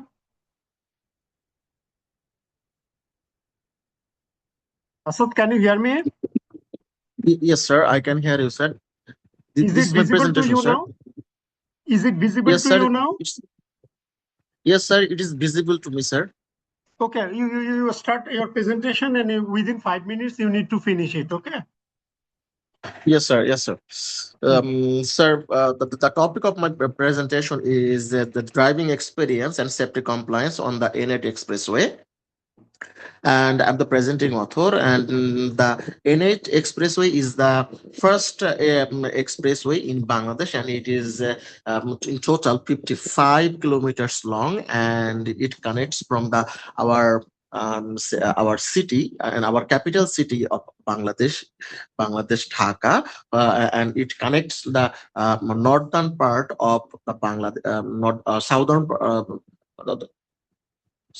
Northern part of Bangladesh by the Podda Bridge, and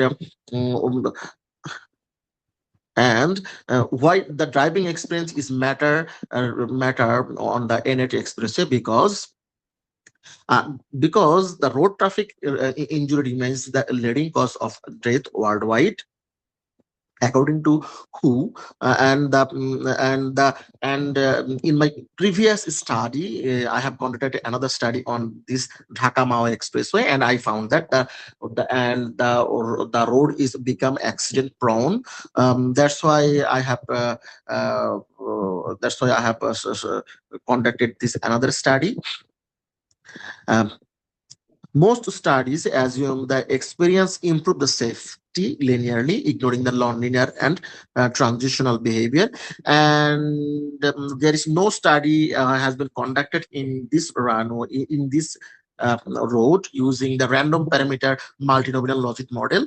And in my previous study, I used random ordered logic model, and our study objective is identify the behavioral and attitudinal and infrastructural factors affecting safety compliance. And my second objective is measuring unobserved heterogeneity, if there is any heterogeneity is exist. And the last one is investigate the systematic differences in that the heterogeneous enough interaction the effect. So the next slide is It's not visible.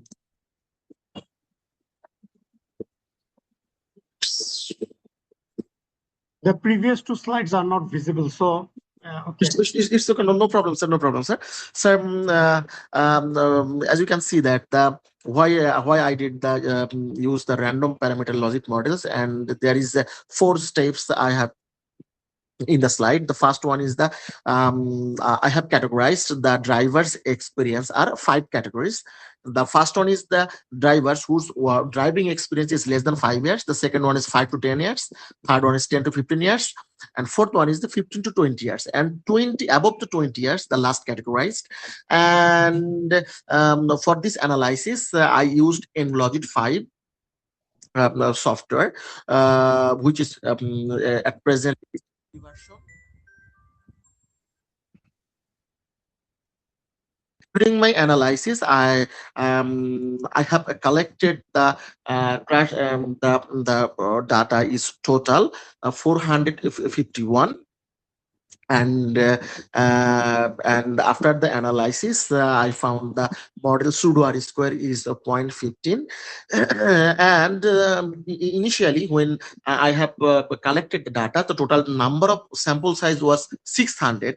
After the removing the incomplete data. My last data was 451, which is suitable for this random parameter ordered logic model, sir. So next one, sir. All right, sir. Sir, in my model, I use the mobile phone use is a random a mobile phone use while driving is random parameter, because in our cases in Dhaka city, the drivers are oftenly and frequently uses mobile phone while they are on drive, and it was found significant, and most and what I found that all right, sir. Sir, our total 11 variables. I found few variables is statistically significant for 10 to 15 years drivers whose working experience. I found that the stop for pedestrians, the driver stop for pedestrians at zebra crossing. And the drivers believe the traffic education is essential for road safety purposes, and the 10 to 5 to 10 years drivers, they say they avoid alcohol consumption while they are on drive, and they follow traffic signs and road markings while they are on road. So next slide, please.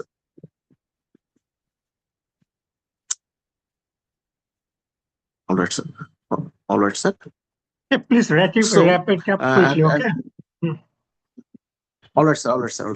Sir, in my study, I found that the most of the disrupt for 10 to 15 years drivers at Abdullahpur and Srinagar, we found that the on-street parking is available, and a lack of street lights said that the reduced visibility raised and perceived accident risk, and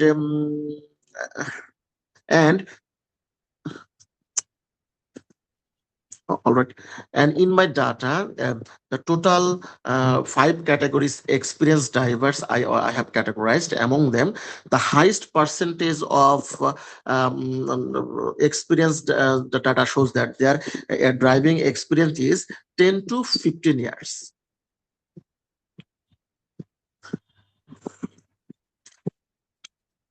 So, all right, said that driving experience is a model. So it's not visible, sir, clear. Sir, I think, sir, we are already shortage of time, sir. So yeah, I think so. It's okay, but I think everyone understand. So thank you very much, everybody. You have patience and show some disruption is there because their last presenter, his PC was not working properly. So we are sorry for that. So I'm now just conclude the session. It's already 11 o'clock. Okay. Thank you once again to all 5 presenters, and we actually diversified presentation were shown, and we learned many things from there. That means the advanced vehicle technology is there, and latent segmentation on the due to the distractions of entertainment and other things will create problem and many other things, and we discussed this earlier after finishing each of this paper. So thank you once again all, and I am closing this session now. thank you, sir.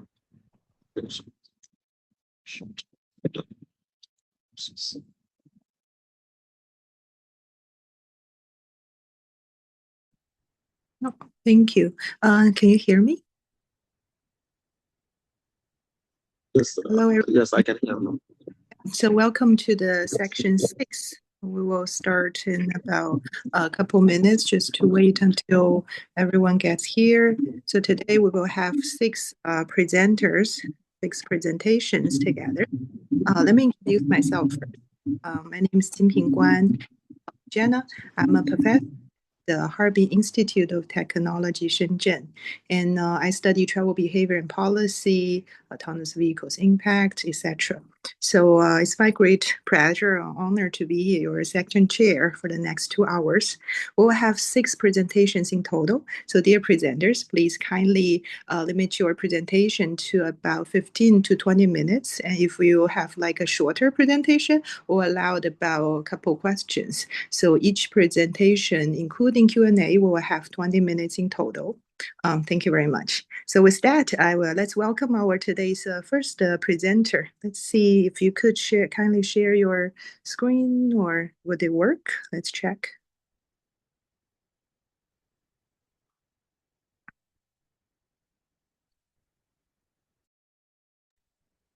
Please kindly share your screen and start your presentation.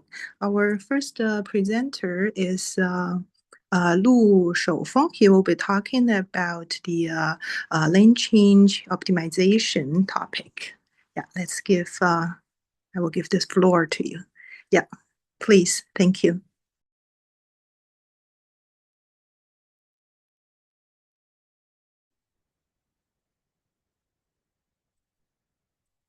Okay, can you see my screen? Yes, we can. Yeah, we Okay, can hear thank you you, perfectly. everyone. The title of the presentation is Preemptive Lane Change Optimization for Mainline Multi-Lane Vehicles Upstream of Merge Section. The first author is Huicheng Li, and I am the second author, Shoufeng Lu. We come from Nanjing Tech University, China. The research question is illustrated as in this figure. In this case, there is one lane on the main line, and the green car will have the conflict with the yellow car on the ramp. So for this case, the literature focus on the approach adjusting speed and passing order to resolve the merge conflict. And for the next scenario, in this scenario, there are multiple lanes on the main line. So then the car on the outer lane can be moved into the middle lane. Then the space on the outer lane is reserved for merging for ramp vehicles. So for this case is what this paper wanted to do research. The research focus coordinate lane allocation and longitudinal positions across the upstream influence zone. So this research question is lane resource coordination, not only speed control. Compared to prior measures, the literature focus on merging sequence, vehicle speed profile, travel time, and energy. And what remains weak: ramp vehicle conflict constraints, global lane distribution, upstream spatial coordination. And for this paper, main lane vehicles are reassigned across lanes and positions, so mapped ramp vehicles obtain outer lane space. So the core shift is from reactive merge point sequencing to proactive upstream lane reallocation. The study optimizes where main lane vehicles should be before merging.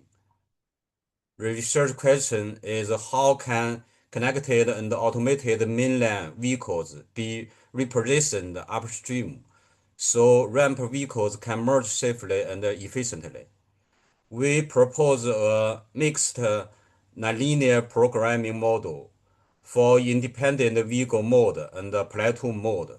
So this analytical framework is formulated for two mode case. And the vehicle trajectory is reduced to 3 stages motion. And the last, we use sumo, Python, and Plexi to verify the proposed model. And for the road, it is divided into 4 sections. The first section is the optimization section.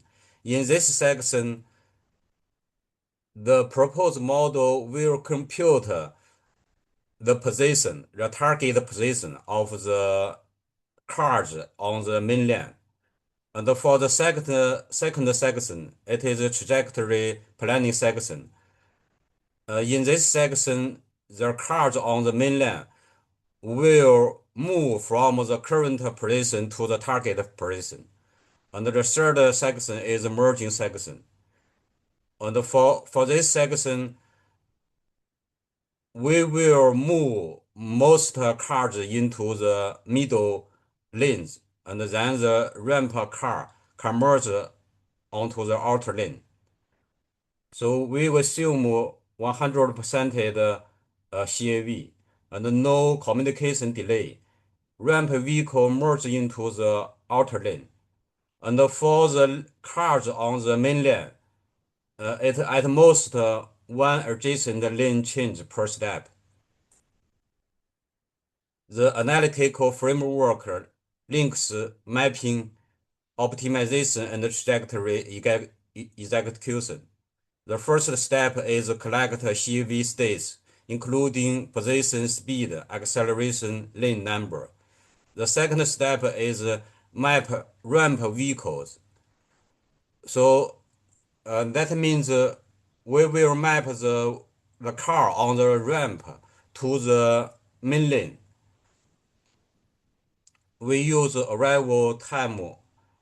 This arrival time was just the car arrive at the merging point.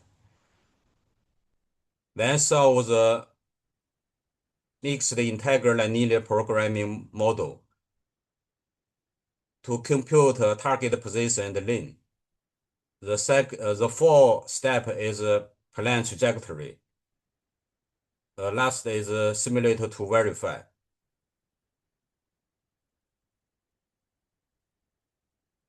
So for the ramp car mapping, just like shown in these two figures, for figure A, and the yellow car is mapped to the outer lane on the mainland, and the elliptical safety zone that is computed by the desired headway longitudinal. So that means this green car is within this elliptical zone, so there is a conflict. So we have to move the green car outside this elliptical circle. So this is the same.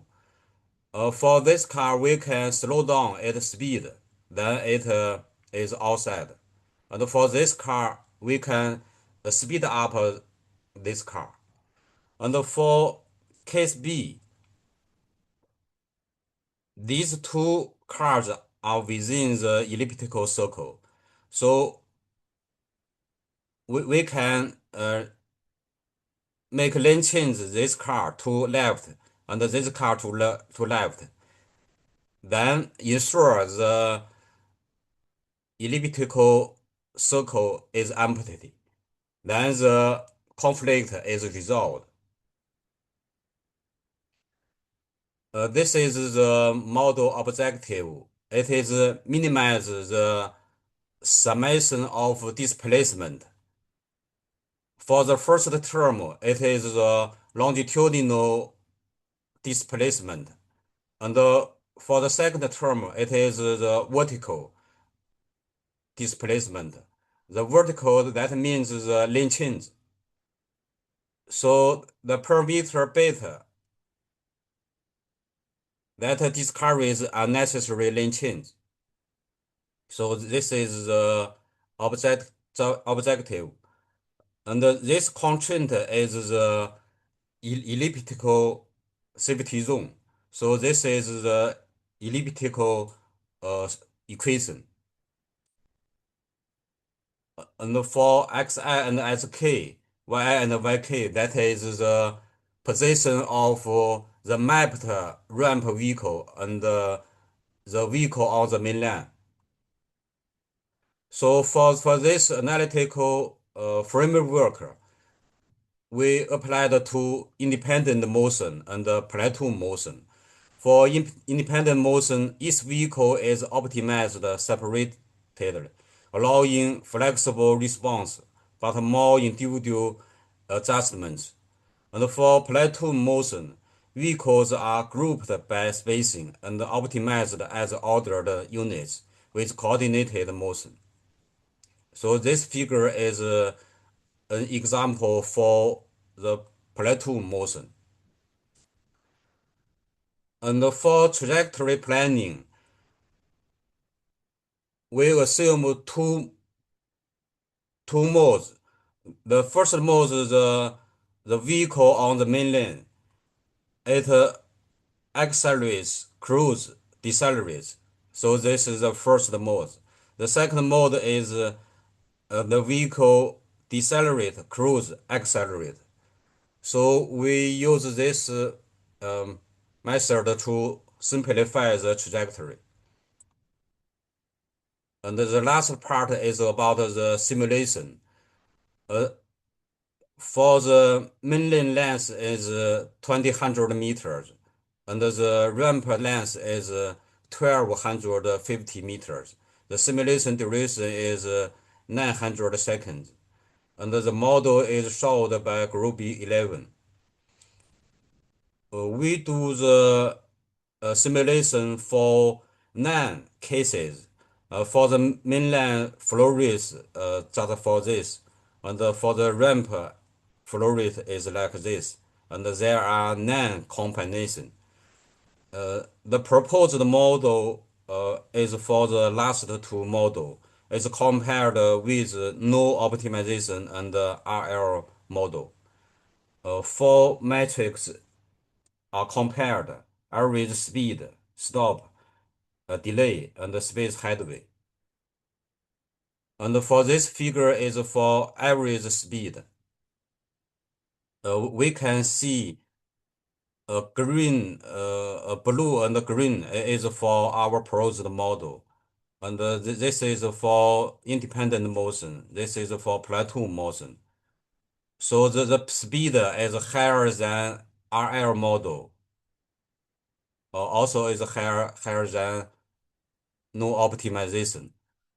So the improvement is significant. For platoon mode, it almost maintains near free flow speed. For this slide is for the matrix stops. We can see that the stops is very, very little. And with the flow increase, the stops increase. This figure is for the delay. And this slide is for the time and distance diagram. For this case, the mainland flow rate is 3,600, and for ramp vehicle flow rate is 1,000. And we can see in the platoon motion, and the color denotes the number of speed, and the red is slow speed. We can see for the platoon mode, there's almost no red color, so it is good. The proposed model mainly shift vehicles from outer lane to the middle lane. So this is the distribution, the car of the main lane on different lane.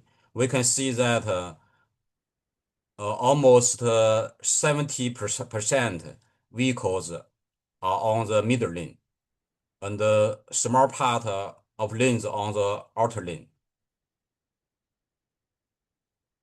So this is why the merging efficiency increased.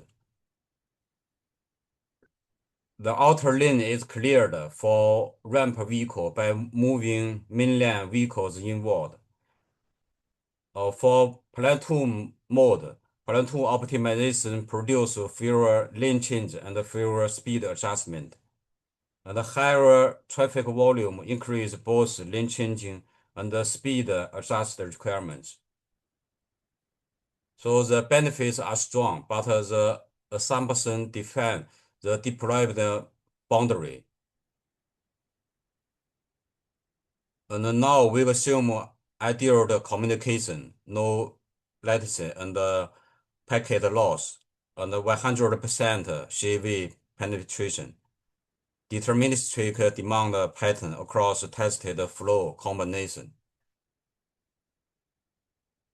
So last inclusion, first is preemptive lane change, convert merge conflict resolution from a local reaction into upstream lane resource allocation. The proposed model jointly optimize target position and target lanes under safety and lane change constraints. And verify the performance. Simulation results show higher speed, much lower delay, and substantial flow stops across tested demands. So take away allocating main lane space before ramp vehicle arrive can significantly improve CV merge section efficiency. So thank you. That's all. Thank you. So let's see if we have any questions to us this presentation. Any questions, comments, thoughts? Thank you very much, Shoufeng. And let's welcome the next speaker today. The next speaker today is Mr. Tianrun Zheng. So he will be discussing about intelligent humanoids for traffic management and control. So again, this is section 6, intelligent transportation systems and traffic operations. And Tianrun, feel free to share your screen. Okay, And let's can you welcome. hear me? Yes, terrific. Let's welcome Tianrun. Okay, thank you. Let me share my screen. Can you see my screen?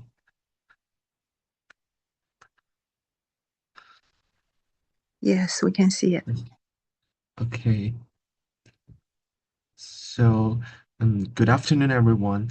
My name is Tianrun Zheng, and it is my pleasure to present our work, Intelligent Humanoids for Traffic Management and Control, a scenario-based business model study.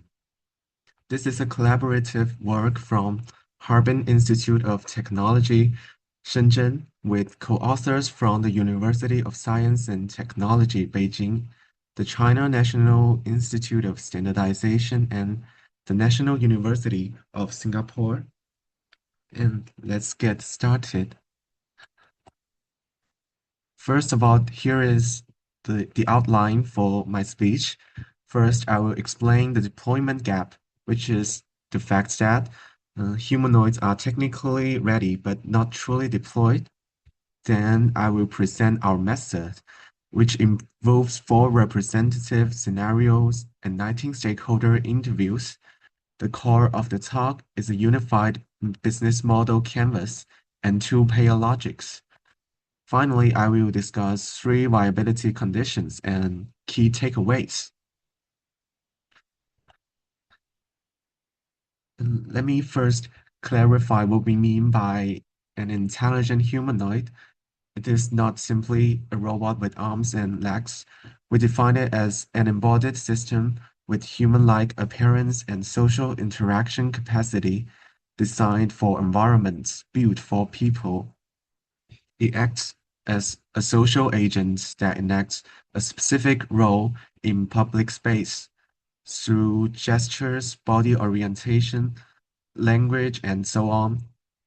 This image from Bratislava shows a humanoid guiding children with gestures, and that is also the train we are discussing.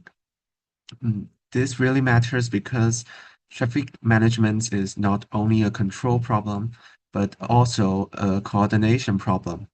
Road users need to understand, trust, and comply. Human-like social cues can support this coordination. It is important to know that the humanoids we discuss here are still at an early stage where level of intelligence hasn't reached a very high degree. Our business model analysis is designed for this current level of maturity. And let's get to our background. The age of embodied traffic robots is happening here. On the technology side, VLA models, together with mature humanoid hardware, now enabled perception, reasoning, action loop. Technically, a humanoid can already handle at least some simple traffic management tasks. And here, robot traffic police are on Shenzhen streets and help with on-site traffic management. But here is the tension. On-site traffic management remains one of the most labor-intensive and safety-critical jobs. Human operators are exposed to risk every day. So the real question is not whether the technology works. The question is, why are these robots still rare in our daily life? To answer that, our literature reveals a deployment gap. Most studies stop at demonstrations or small-scale pilots. What is missing is the deployment logic, the business model, and organizational arrangements that keep a humanoid running for years, not just a demo day. In other words, technical feasibility does not guarantee operational viability. A humanoid that works is not the same as a humanoid that is operating for years, not just for a demo day. And this leads to our research question: how can intelligent humanoids be translated into long-term viable operations? We are not asking whether they can work, we are asking how they can be continuously operated and sustained over the long term. To answer the research question, we aim to configure intelligent humanoids into viable service offerings across different scenarios. Our approach rests on three anchors: scenario selection, stakeholder interviews, and the business model canvas framework. Let me go into each briefly. Now, let me explain our scenario selection. We took a purposive approach, selecting 4 representative scenarios that together cover the daily deployment space, rather than trying to enumerate every possibility. The map on the left shows the logic. The horizontal axis is interaction intensity, and the vertical axis is safety criticality. Our 4 scenarios are off-peak traffic management on campuses or parks, peak hour traffic management on campuses or parks, large event traffic management, and time of day tunnel operations. Each circle represents not just one case, but a broader set of comparable context. Together, the 4 points span a gradient of operational complexity, which allows meaningful cross-scenario comparison. Here is our interview method. Between January and March 2026, we conducted 19 semi-structured interviews in Shenzhen. We intentionally sampled 3 groups, 10 users, including property staff, pedestrians, and on-site traffic police, 5 decision makers such as venue managers and traffic center staff, and 4 potential purchasers such as traffic authorities. Users told us what they found acceptable based on their daily experience in traffic. Decision makers told us what is organizational feasible in terms of staffing and responsibility, and purchasers told us what they are willing to pay for, given their budgets and operational needs. By triangulating these three perspectives, we keep the model grounded in reality.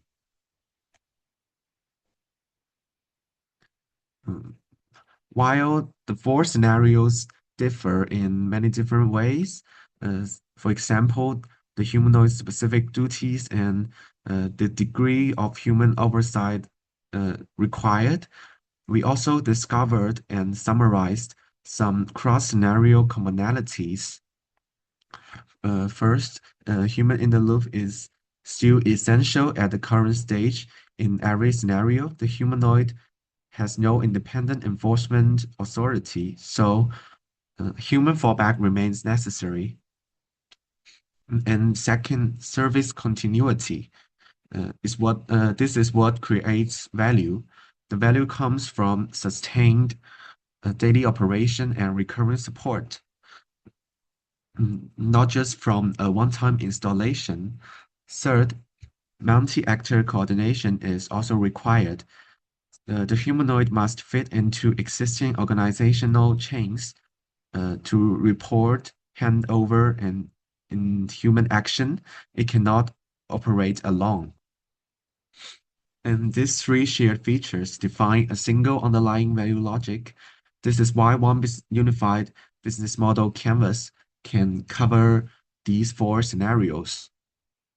We can see the form that maps some commonalities of the four scenarios into some blocks of the business model canvas. And this is not an average, it is the common skeleton underneath them.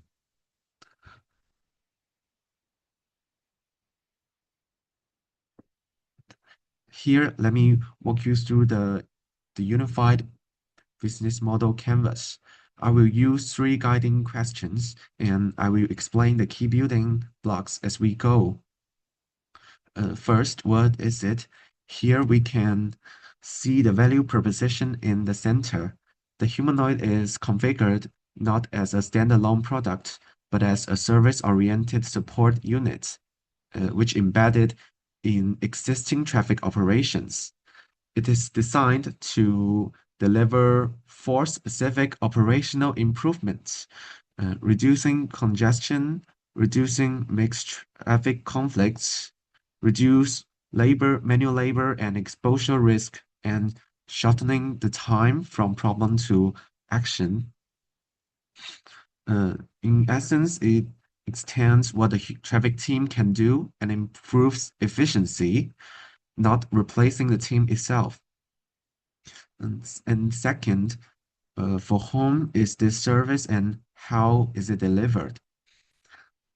The primary customer is the traffic operation manager. That is a role that appears consistently across all scenarios. To reach this customer, we combine offline channels such as pilot deployments and on-site demonstrations with online channels like official websites and remote support. Once the service is adopted, the relationship is sustained through service contracts, on-site training, and continuous support. This is not a one-time transaction. It is an ongoing service relationship built on reliability over time. And third, what does it take to run this service and how is it funded? Delivering the service depends on a network of partners. Park management centers grant site access and operating permissions. Traffic authorities provide regulatory oversight. Humanoid manufacturers supply the equipment and technical support, and infrastructure teams ensure network connectivity and charging facilities. Together, these partners enable the key activities like site assessments, deployment, and continuous support.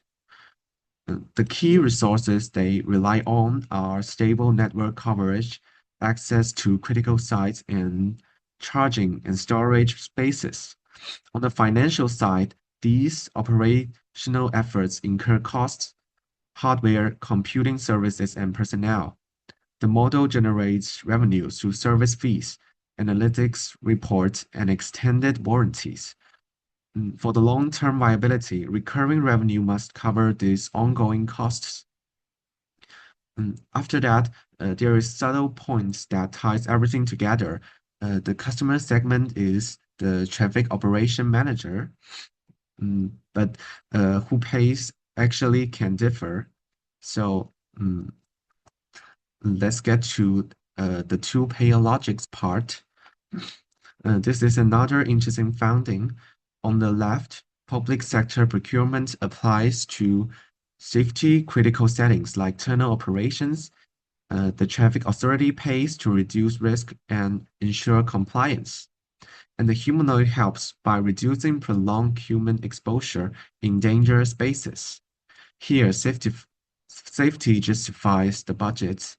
And on the right, operator-driven adoption applies to managed environments like campuses, venues, and parks. And the property operator pays to improve efficiency and relieve labor. Here, operational savings justify the budgets. And there is a common prerequisite at the bottom is to have continuous service assurance in each payer logics, because a customer pay for a humanoid that keeps working with maintenance, updates, and human backup. So under what condition is all this viable? We interpret our findings through the access capability acceptance framework. Access asks, where can the humanoid be deployed at all? Our interviews point to semi-controlled environments within clear regulatory and infrastructure boundaries. Capability asks, can it operate reliably? That still depends on human fallback, sensing reliability, and basic infrastructures like charging and others. Acceptance asks, will road users comply? Our evidence suggests that compliance is more likely when the system is useful, understandable, and socially acceptable. And this is why the humanoid form with gestures and social cues also matters. Only when all three overlap does deployment become viable. The practical implication is to start with constrained trials and expand gradually as governance and coordination mature. And finally, let me leave you with two takeaway messages. First, for the current generation of humanoids, viable deployments requires a service-oriented model. The humanoid should be embedded as a support unit within existing operations. Revenue should shift from hardware sales to recurring service fees, and the payer logic should match the scenario risk. Second, looking ahead, humanoids will be far more intelligent in the future, perceiving better, reasoning faster, and interacting more naturally. They will take on more complex traffic tasks.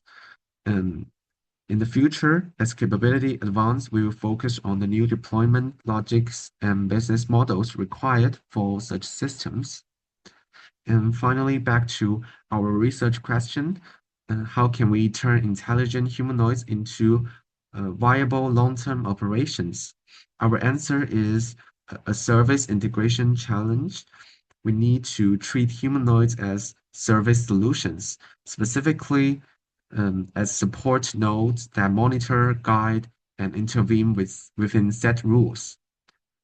Deployment should start gradually in semi-controlled places. Long-term viability relies on continuous service. There are two main payer models: safety-focused public agencies for tunnels or other safety-critical public spaces, and efficiency-driven operators for campuses, events, and similar managed environments. Success depends on aligning service design with real workflows, clear human accountability, and multi-stakeholder coordination. Under these conditions, technical capability can be translated into real operational viability and lasting the public value. That's the end of my speech. Thank you for your attention. We are happy to take your questions. All right, thank you, Tianren. So let's see in the audience any questions, thoughts, comments to this presentation about humanoids.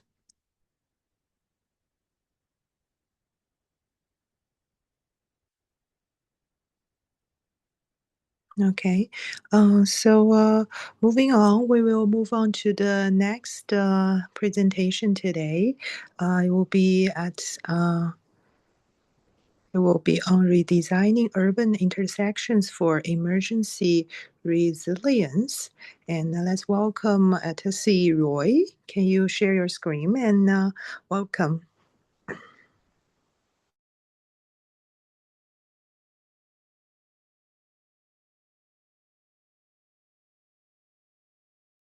Hello, everyone. Yes, Can I can everyone hear hear me? you. Yes, I can hear you. Our network is ongoing. That's why we presented our video recorded on this presentation.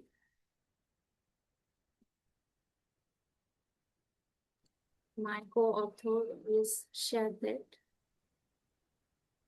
I don't see the slides or the screen share. Are you sharing the slides?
Actually, in here, our current is going out, so we are presenting our recording.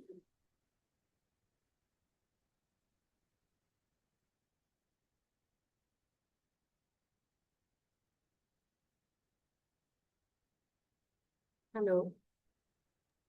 Yes, it's just I cannot see your slides, or I actually see your slides a little bit before, but then now it's I think it was on your cell phone. So Actually, our current is going out, so that we're presenting our presentation recording that's we uploaded in Drive. And oh, sure. So you like to play the recording? yes.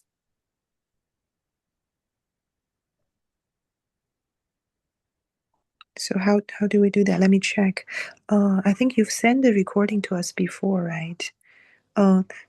So our dear Zoom coordinator, Fate Mess, are you here? Yes. Have we shared? Have we sent? Have we received the recordings before? Can see it now?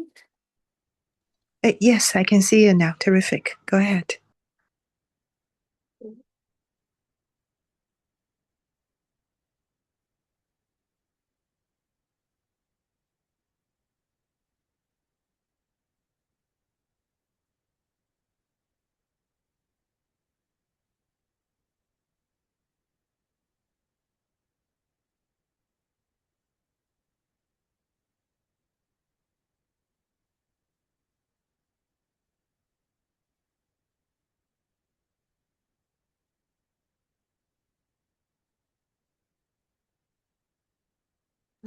Sorry, is it just my side or there's no sound? Like the audio, I don't hear anything. You out here.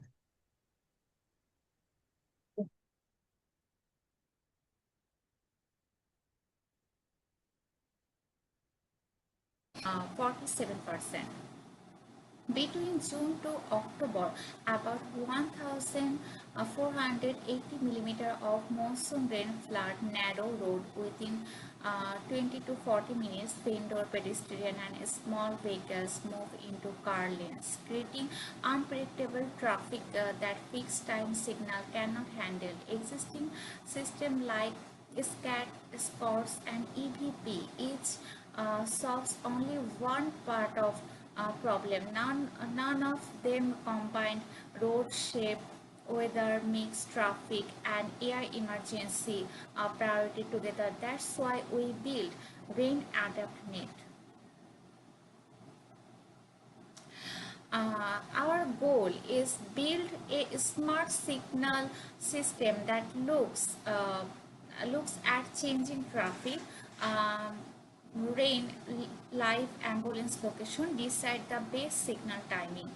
So ambulance move faster while normal traffic is still floors. This is hard because road width keeps changing randomly with rain. Traffic data is noisy due to mixed vehicle types. It's hard to see ambulance clearly on CCTV, and fourth number is decision must be made within second to be useful. So that we create a proposed framework. The Rain Adapt Net has two connected parts, on for environment and road shape, and on for AI decision making, sensing using rain gauges, CCTV, GPS, sensor, maps. The special part calculate usable road width and crowding pressure index. The AI part uses Evolo V10 for vehicle detection, BILSIM for traffic prediction, and DQN for signal detection. And the last one, we system is involved RATL. RATL extend the green wave up to 800 meters during rain and helping ambulance move faster. So we build a formula. Usable road width equals total width time 1 minus a rain based factor beta. This beta range 0.0031 to 0.0089 calculated from 847 real observation at 5 intersections 3 times a day over 12 weeks, April to August 2023. This formula fits well up to 60 mm per hour rain, 94% of real event. Above that, an adjustment improves occurrence from 0.814 to 0.891 minute 10. With many vendor blocks train shrink the most during this beta is 0.0089.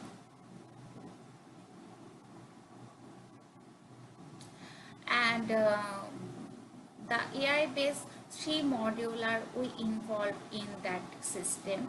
The Evolo V10 is one of them. Evolo V10 detecting ambulance under rain. The detection occurrence 89.4% in dry weather and 81.7% in rain. And the 84.9% especially for ambulance in rain. Each video frame is processed in just 2.3 milliseconds in a powerful GPU. Real-time speed. We trained it on 34,200 CCTV images across 8 vehicles types.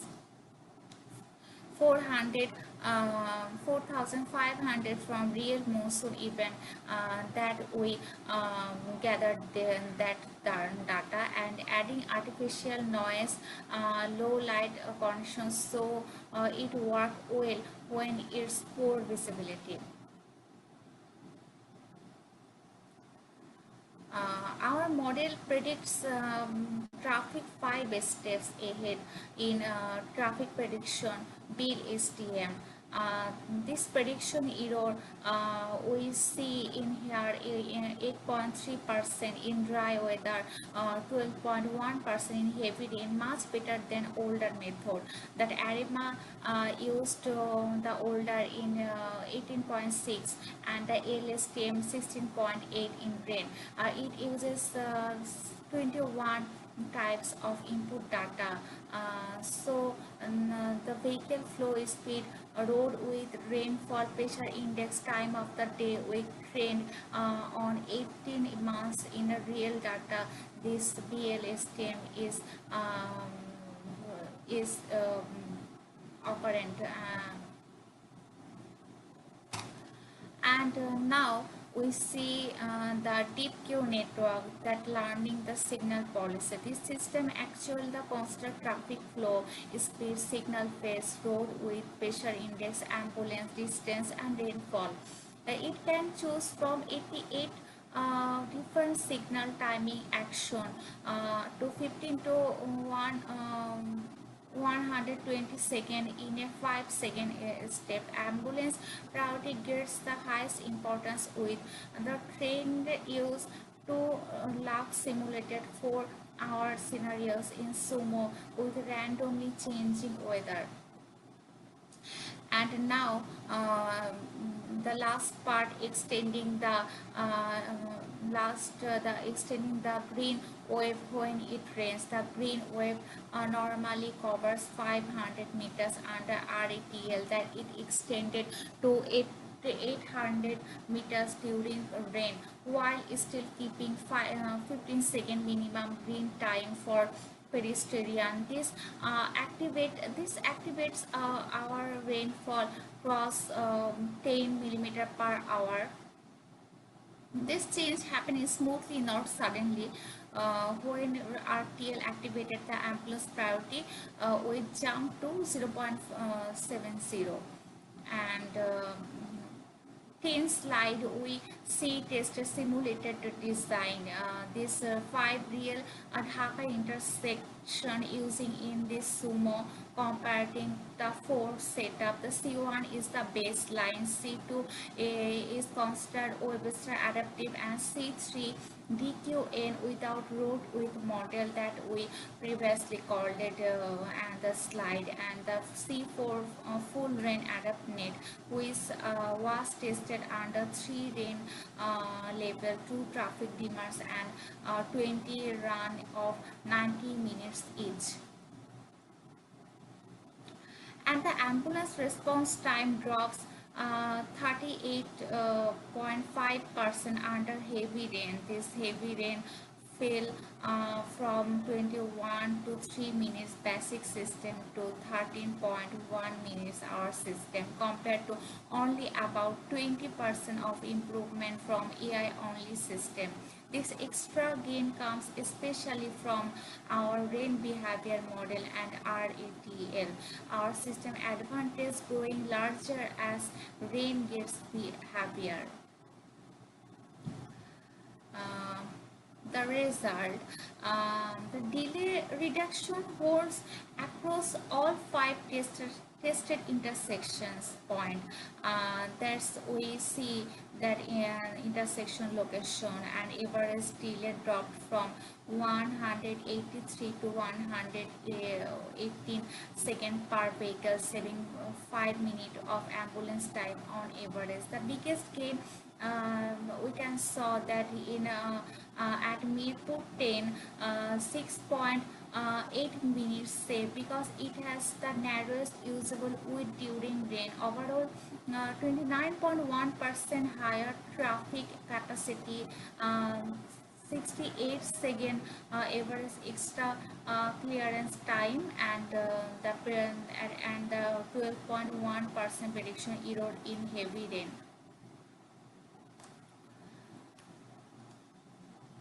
And discussion part, we can say that from a city resilient view, road width is not fixed. If it's not fixed, it changes with a weather and how people use the street. Understanding road shape adds real value beyond AI alone.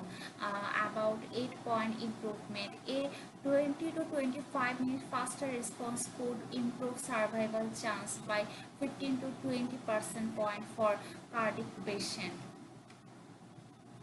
So, in conclusion, we summarize that 38.5% faster ambulance response, 5-minute less delay per intersection, and 29.1% higher traffic capacity, even while prioritizing ambulance rain adapted combined road shape understanding, deep learning detection and prediction, and reinforcement learning signal control. The first system proven for Dhaka scale traffic and monsoon condition.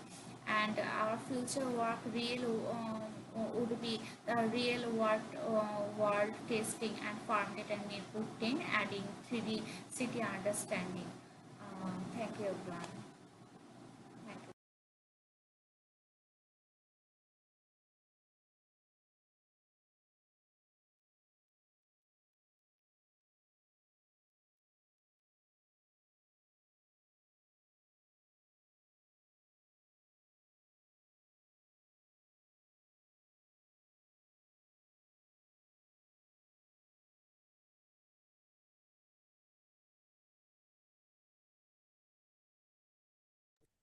I think that's the end of this presentation. Any questions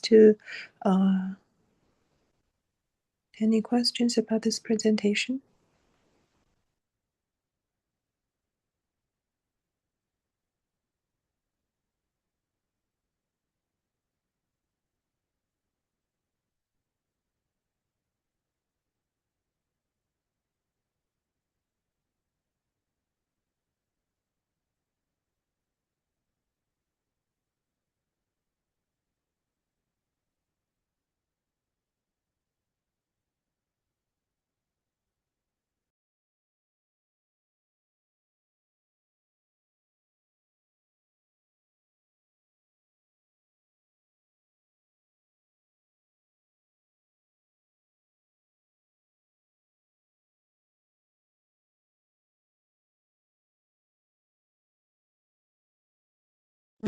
So according to our schedule, our next presenter will be Junxia Wang. However, I don't see Junxia in the room. Let me just double check again. First, can you hear me, everyone? I want to make sure you can hear me first. And then, Junxia, are you here? Let me like Junxia once, twice, 3 times. Then we'll move on to the next presentation.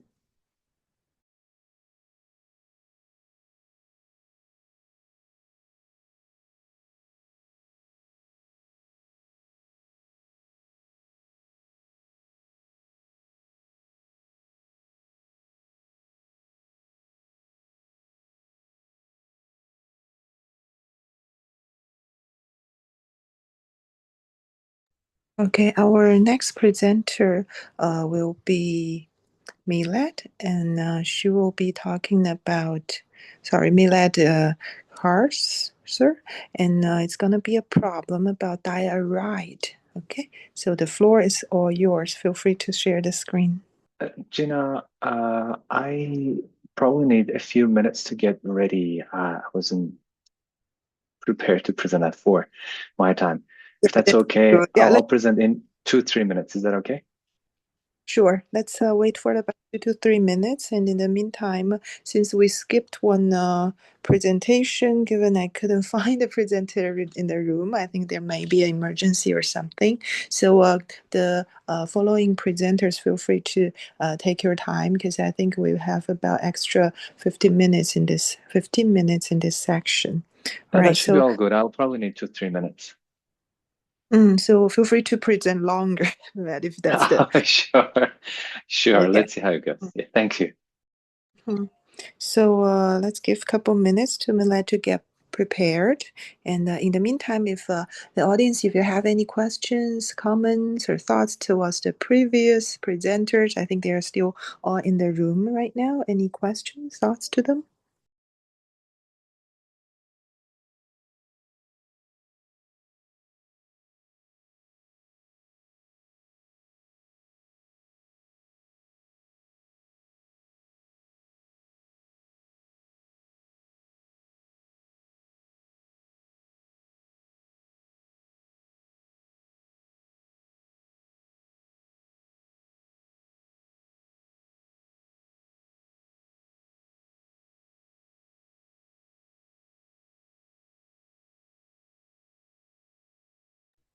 Okay, while we are waiting for our next presenter, Milan, to get ready, let me talk about this.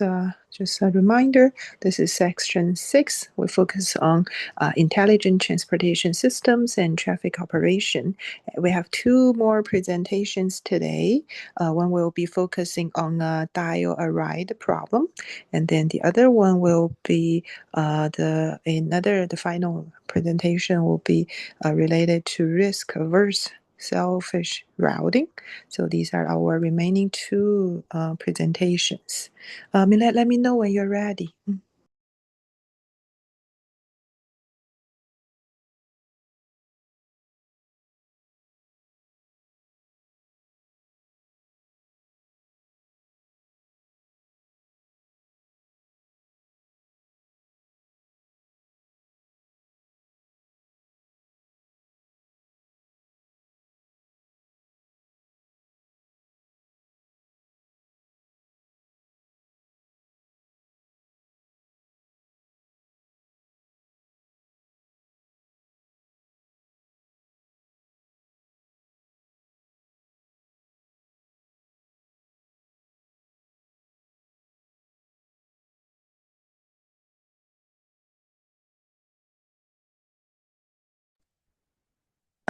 Milad, are you still here? I'm wondering, is it okay if we let the last presenter present first, and then you have more time to get ready and set it up? Or I was about to say I'm ready to present, if that's still okay.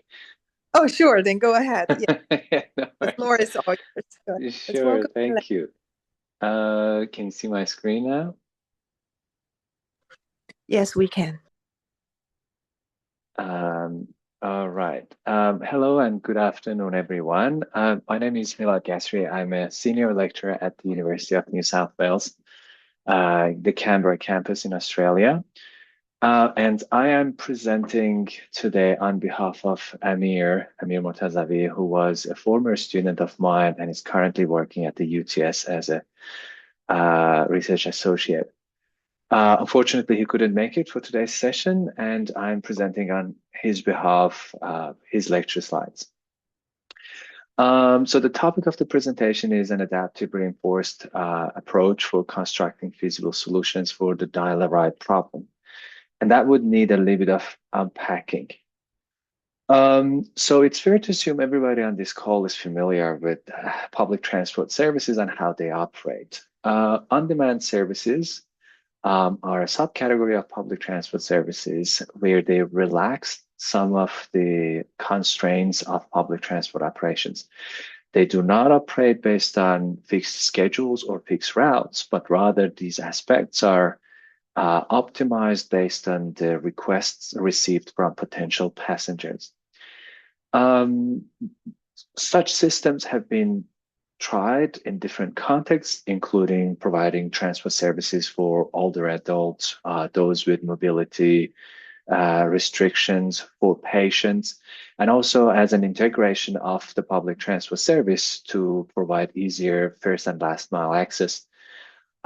They've also been trailed in low demand suburbs or areas. And what the literature shows, and also our analysis also confirm, is that DRT systems, so dial-a-ride transport systems, they tend to be economically more beneficial compared to public transport services when the demand is low or the demand is spatially spread. Now, these systems have been there for quite a while, and they have been tried in different contexts, as I mentioned. But they are becoming more and more popular because of their technological improvements. 10 years ago, it was really difficult to convince people to use internet or their cell phones or computers to request a ride and then adapt their routes and everything based on a centralized system decision. But nowadays, it's quite common, and we do that on a day-to-day basis, not only for our transport needs, but also for other needs in life. And that change in behavior and that changes in technological advancements have brought dial-a-ride transport once again back to the spotlight. Now, so what is the motivation of our study? What is it that we are trying to do? Now, if you look at the problem from the operator's perspective, allocating passengers to vehicles is a challenging problem to solve. First of all, we are dealing with an optimization problem. We have quite a lot of constraints. We have passengers, and the one that I'm describing now is a static dial-a-ride problem. So we are assuming that passengers have submitted their requests. So we already have the list of passengers, their pickup and drop-off locations, and we know their desired time windows for pickup and drop-off. Now, those are all constraints from the passenger's perspective. We also have operational constraints. So we have certain number of vehicles. Each vehicle would have a capacity. And then because of the refueling needs or the driver shifts limitations, there would be a maximum service time. And also for passenger ride, there would be a limitation there. All of these constraints would make solving the problem an NP hard problem. And the existing solution methods are all heuristic methods. The existing heuristic methods, I would say pretty much all of the ones that are currently practical they use evolutionary methods. So they generate an initial solution, and through iterations, they try to improve the quality of the solution. Now, what they all have in common is that they do not start from a feasible region. The initial solution that they construct is usually an infeasible solution. And the way that they do it is either add artificial vehicles. So instead of limiting them to the number of existing vehicles, they would add more vehicles, or they would exceed time windows of passengers, or maybe the capacity of the vehicle. And that's because this is not easy to find a feasible solution for most of DRT problems. And then through the iterations, they try to move from the infeasible region to the feasible region and improve the quality of solution.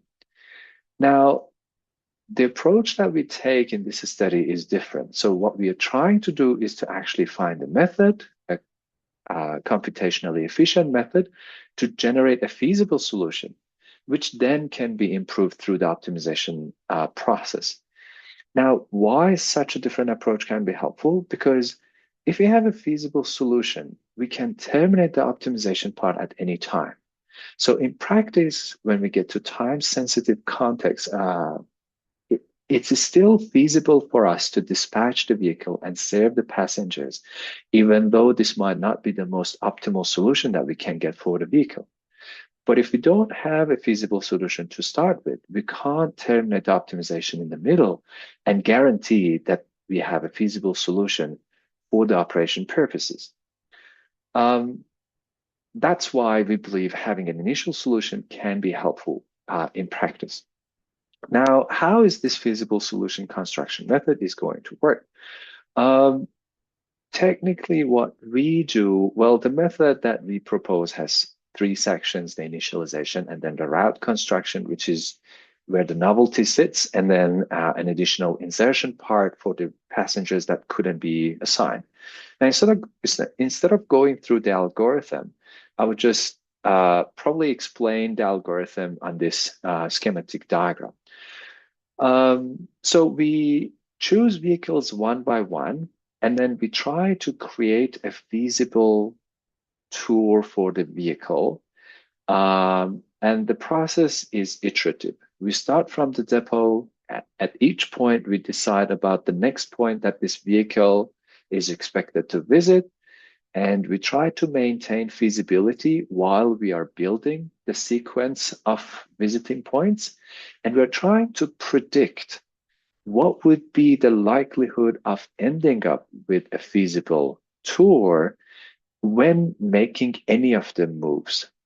So how does that work? Assume in creating this sequence of visiting points, we have 3 strategies. So we follow only 3 rules. Strategy 1 is from wherever you are, go to the passenger with the minimum time buffer. So go to the next passenger that is about to, for which we are about to surpass the time window limitation. That's a strategy 1. Strategy 2 is from wherever you are, go to the closest node. And strategy 3 is, well, you see the passenger with the critical time buffer. If there is someone along the path to that passenger, let's serve that passenger first, because that's along the way anyway. So it's not going to add much cost to the tour, but we are serving one extra passenger on the way. Now imagine you have these 3 strategies, and at any point we choose from these 3. Again, imagine we have 3 models that will predict for us that if we take strategy 1 for the node that we are at, how likely is it that eventually we will have a feasible construct, and how likely is it that we are going to end up with an infeasible sequence? The same with the strategy 2 and strategy 3. For now, assume those models are available to us. The way that our route construction algorithm works is that we use those models to predict the probability of having a feasible sequence with any of the strategies. And then we, based on those weights, based on those probability, we weight any of these strategies and we randomly pick one. And we continue building our sequence of visiting points. Now, a great question to ask at this stage is, how do you, where do you bring those models from? How do you develop such models that can predict the probability of a feasible sequence? For that, we start with a very, very small sample or a subsample of the problem that we are dealing with. And we create the full decision tree. We enumerate all possible movements, and we check which ones are feasible and which ones are infeasible. And we develop our model based on this data set. So let me explain that again. So imagine imagine you have 20 passengers to serve. What we do here is we randomly pick 5 of those passengers. We start from the depot and we check, I'm not too sure if my mouse is visible, and we take all 3 possible strategies. So strategy 1, strategy 2, and strategy 3, assuming each one of those strategies will take you to a subsequent node, which are different. Then from the subsequent node, again, you have 3 options, and so on and so forth. And we continue until we serve all of the 10 passengers, right? Now, many of these sequences will be infeasible, either because we are violating the vehicle capacity constraint or the time windows for the passenger or some other constraints. But some of them will be feasible. Now, when we have this full tree, we can label the sequences that are feasible and we can label the sequences that are infeasible. Now we get back at any node and we'll look at what strategy has been taken. What was the system condition at this node? So what was the time? What was the number of passengers on the vehicle? How far we are from the depot? Which move is this move, etc. And we try to relate those system variables to success or failure, depending on what we have observed after completing the tree. And this creates the data set to train those three models that I was talking about. Now, obviously, those models are developed for this specific case with only 5 passengers. What if the number of passengers increase? This is where the idea of reinforcement comes into play. So if we have a case with, say, 20 or 30 passengers, the models developed for 5 passengers would still be capable of predicting with a really good accuracy whether the path is going to end up with a successful, feasible or infeasible path. But that accuracy will drop as the number of passengers increases. Now we define a threshold, so say 75% accuracy or 60% accuracy. We continue using the same model after adding passengers until the accuracy drops below that point. When the accuracy drops below that point, then we recalibrate the models based on the most recent data set that we have. So we develop the models for 5 passengers. We check the accuracy. It works until, say, we have 10 passengers. And at that point, the feasibility drops, the success rate or the accuracy drops below 75%. At that point, we use the most recent sequences built to recalibrate the model again, and use the recalibrated model to continue building feasible solutions while adding the passengers to the problem. And you can scale it up. We have tested to 2025 passengers for the benchmarks that we tested here. And we also checked that for a case study in Canberra with many more passengers. And the method works. So briefly speaking about the computational experiments that we had to just provide some basis or evidence on how this proposed model works compared to existing methods. So in this study that I'm presenting, we used the benchmark introduced by Cordio and Laporte in 2003. This benchmark has 20 different problems, so 20 different networks and passenger lists. The number of passengers vary between 24 to 144, and the number of vehicles available to serve passengers vary from 3 to 14. Bear in mind that this is a homogeneous fluid case, so we only have one single type of vehicle, and the capacity of all vehicles are 6. It's the same with passengers, so all passengers are treated equally. Now we compare what we propose against the parallel insertion heuristic. So this is proposed by Breakers et al. As the initialization phase of their annealing method to solve the RT problems. And this is the, I'm not too sure if it's currently the best model, but this was the best model at the time of conducting this study, which was 3 years ago, if I'm not wrong. The way we compared was how successful our method is in creating feasible solution compared to parallel insertion. The quality of the solution it generates, the time it takes to create initial solutions, and the impact it would have on the optimization. This slide summarizes pretty much all of the analysis we had in comparing our method to parallel insertion. So the top plot on the horizontal axis, you see the 20 instances. They're labeled with R1A to R10A and R1B to R10B.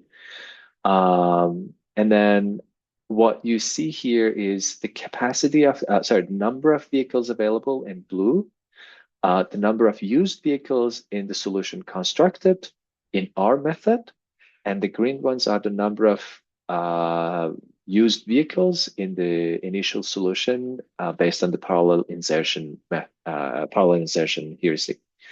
Now, out of these 20, parallel insertion actually can end up with feasible solutions for 18 of them. And that was quite impressive because that's not a part of their goals. It's mainly based on insertion algorithm. For us, it was always feasible, which is promising. So PIH violated that in 2 cases. But when comparing the time it takes to create initial solutions, our method is significantly quicker. So for parallel insertion, it's 3.5. For us, it's 1.2. It's more than half. So we are much faster in coming up with an initial solution. And here you can see the comparison for different cases.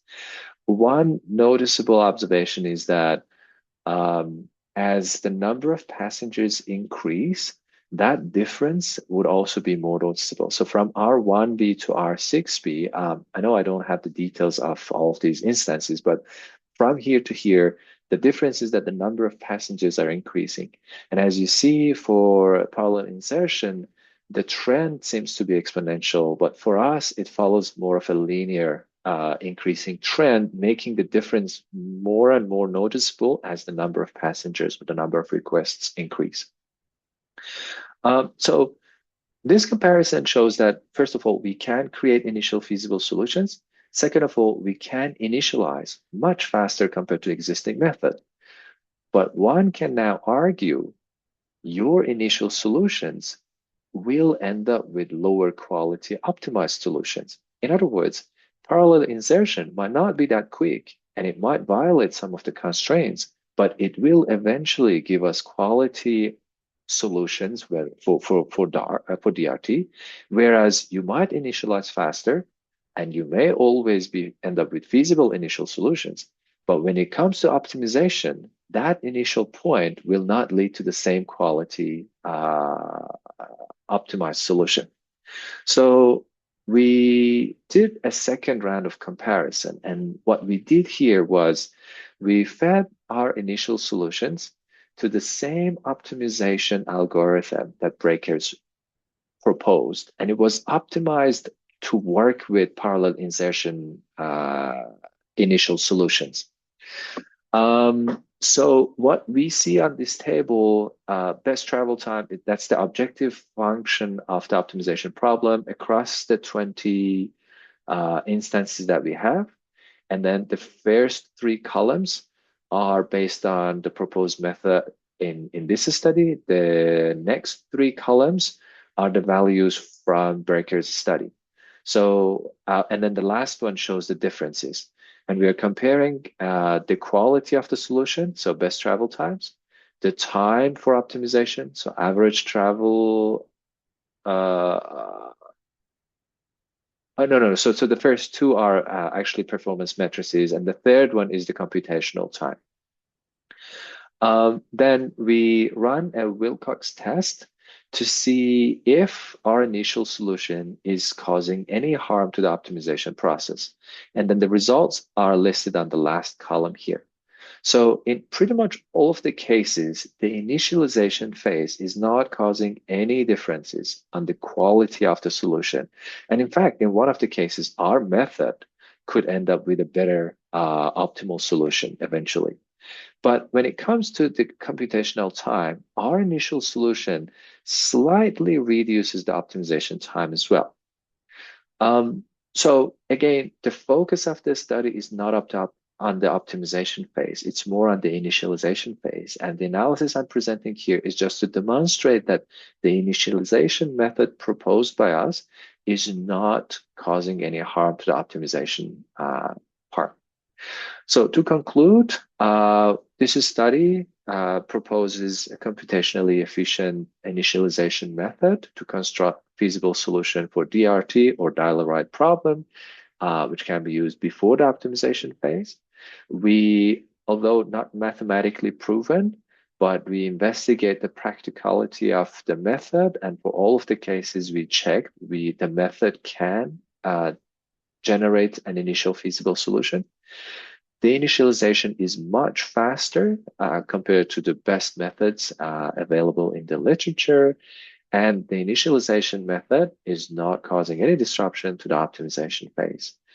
Now, this method obviously can not only be helpful for static Dart, but it can also enables a quicker operation in dynamic settings where routing and rerouting needs to be actioned quicker. That was all the slides that I had to present. Thank you very much for your attention, and please let me know if you have any questions. Thank you. So I do see a question. Shufeng, would you like to ask your question by just talk about it, like just unmute yourself? Or would you rather me to read your question out in the chat box?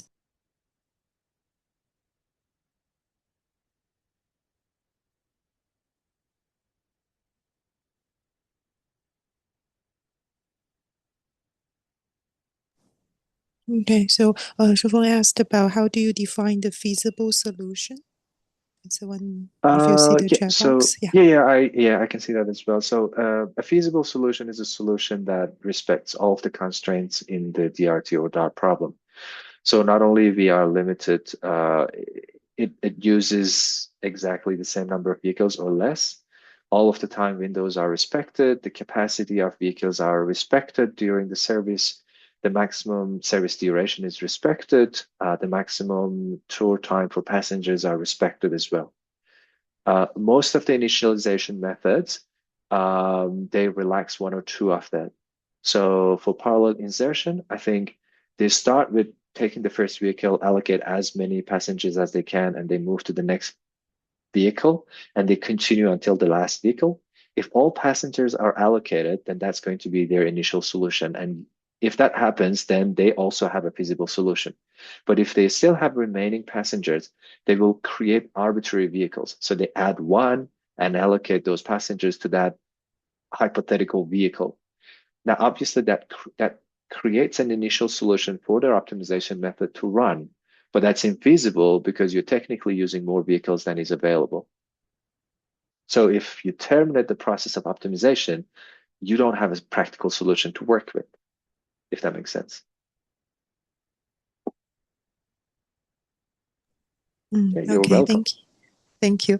I do have a question. Let me confirm. The dial-ride problem, do you think it's the same as the demand responsive transit? Or which one is a broader concept? Dial-a-ride, I would say, is a broader concept than demand responsive. That adds, or I would say, they look at the problem from different perspectives. So dial-a-ride adds that dynamic aspect as well. So passengers can dynamically add requests to the system, whereas for DARP is more static. I see. Thank you. Any other questions, comments to this presentation?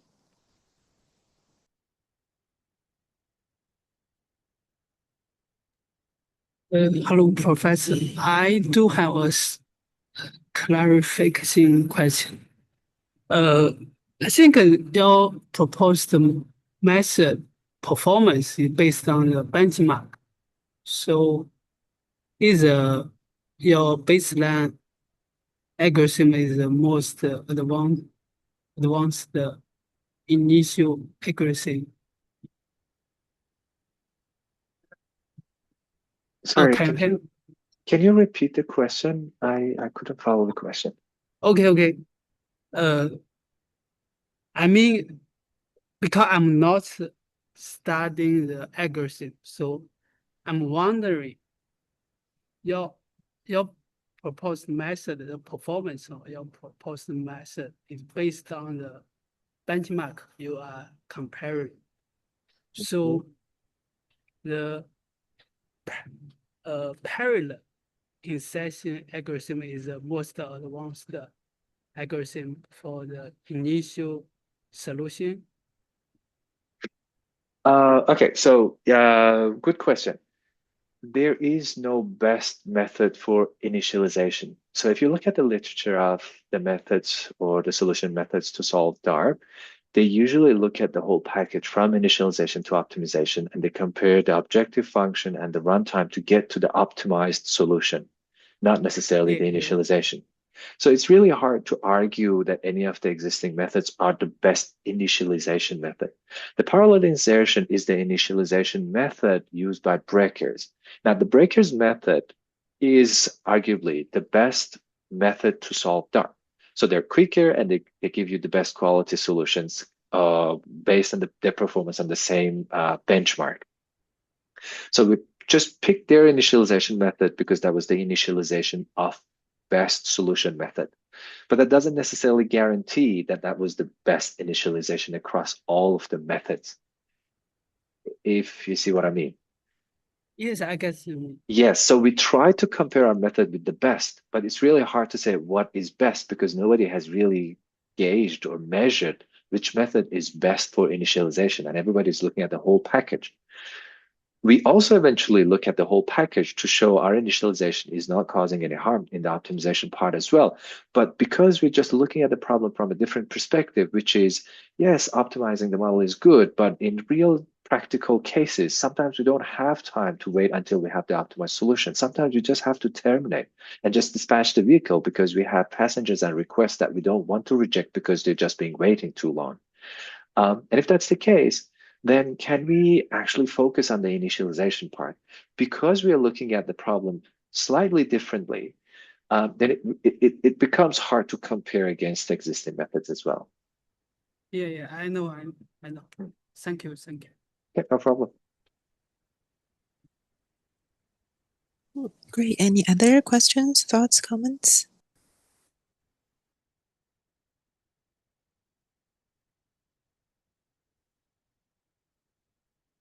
All right.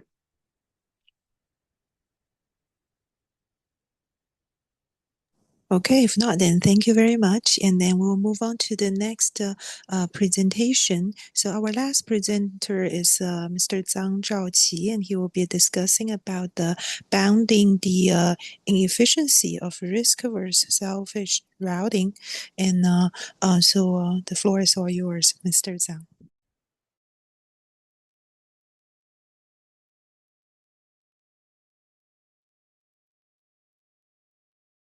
Hey, can you see my slides? Yes, we can. Yes. Okay, thank you.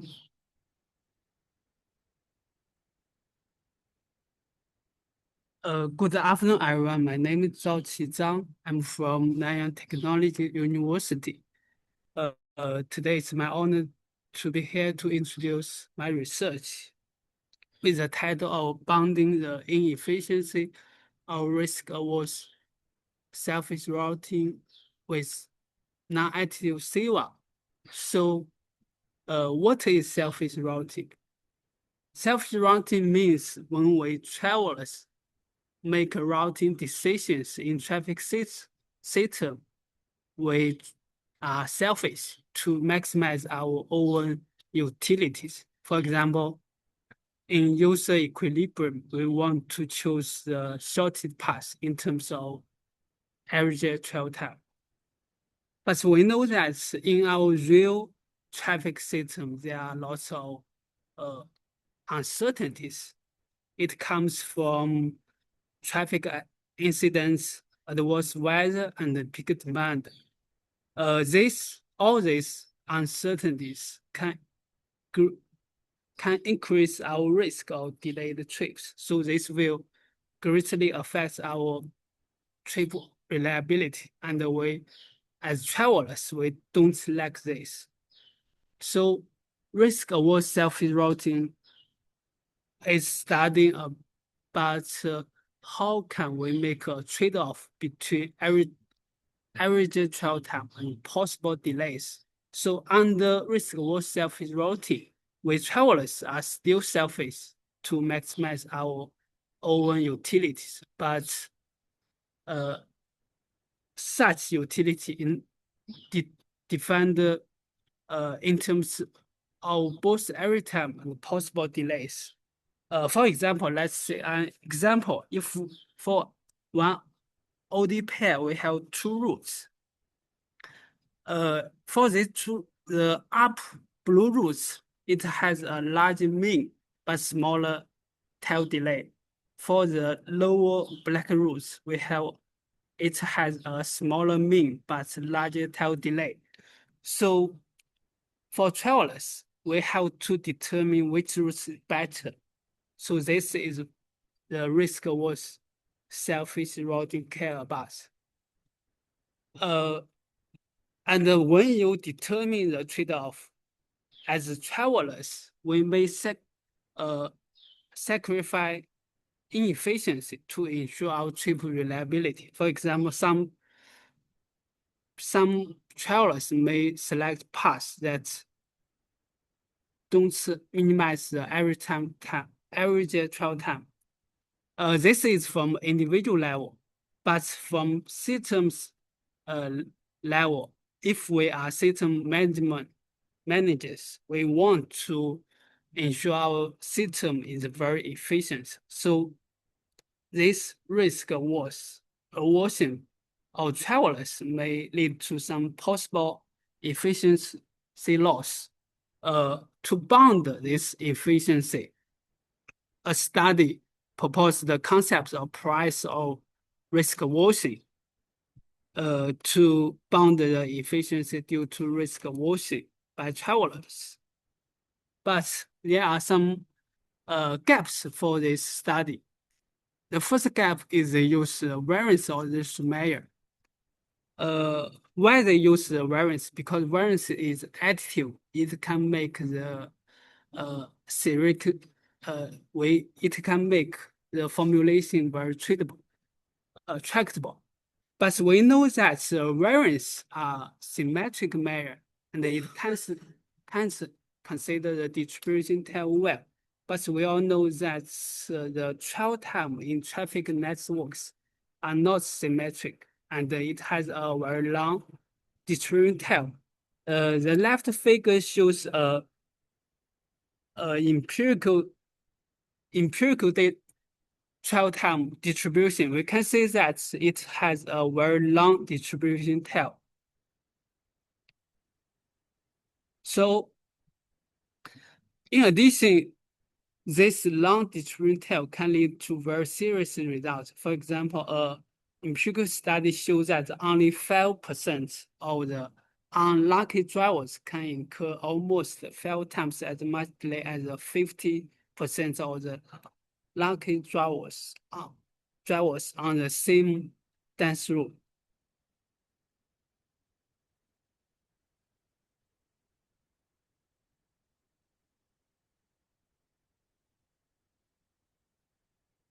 The second gap is just by definition, the price or risk aversion is to bound the try to provide a upbound. So by definition, this concept should focus on the worst case tail delay.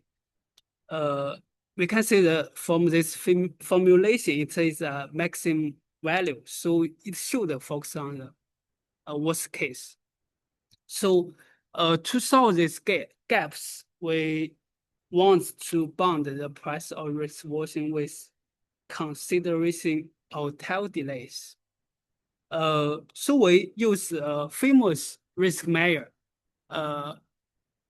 conditional value as risk. This is a very famous risk measure in finance. The Silva is defined as a conditional expectation of travel time exceeding a corresponding threshold. We show the formulation. We can see the Silva can be divided into 2 parts. The first part B alpha X, and the second part is the conditional expectation. Just as shown in the right figure, this second part can consider the tail delay very well. So with this new measure, we can propose a new risk or self-routing model, and we can formulate it as a rules-based variational inequality. So with this new model, we can redefine the concepts of price or risk aversion. We use the total travel time as a system performance metric. So the price or risk aversion can be defined as a ratio of total travel time or risk aversion user equilibrium to total travel time or risk neutral user equilibrium. But one key challenge is one key challenge of bounding the price or risk aversion comes from the non-additivity of the path Silva. We know the Silva is an non-additive measure, so we can't just add the link Silva to derive the path Silva.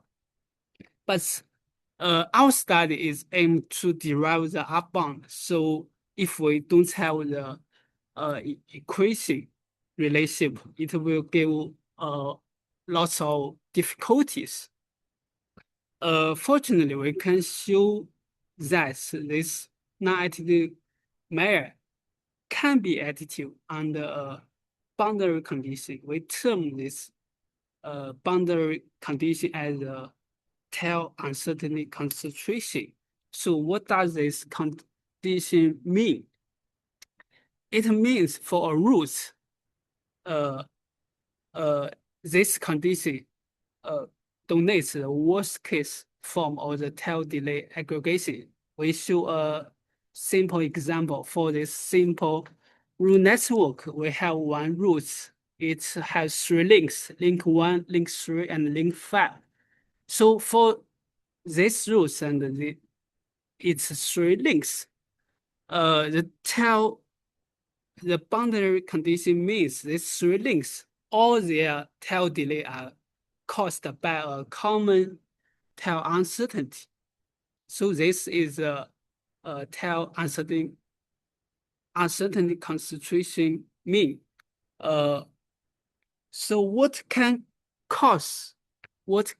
make this boundary condition happen? For example, in real world, there are some area cover some disruptions such as adverse weather, flooding, and also we know our traffic system are more and more connected. The connected level are more and more higher. So if there are some signal or control failures, it can also make this happen. For example, this year, the Waymo Airways, they have a control failure, so it blocked the streets at the all streets intersections. So our identified condition is not just a mathematical condition, but also has physical meaning. So under this condition, we can show that the price of risk version is linearly bounded by 2 factors. The first factor is network size, and the second factor is tail delay cost or a critical link. And also for the studies about the upbound, we know if the upbound is not tight, it may be useless for practice. So but we show that our derived upbound is very tight because we can find a lower bound for a specific network instance. Its lower bound is equal to this upbound. So we use the red line to circle these 2 bounds. The upbound and lower bound are equal. And this network instance is a Bros-like network, and it has a specific cost function. Okay, that's all the theoretical results of my study. So in this study, we bounded the price of risk washing of the Silva-based risk was self-eroding. And we show this upbound and show the upbound in tight. To derive this upbound, we identify and formalize a boundary condition. This condition is the worst case correlation structure between links. And it can generate the tail delays. And from our theoretical results, we can show that if we want to protect network inefficiency, so we need to pay attention to the critical link and the critical link tail delay. So, okay, that's all. Thank you.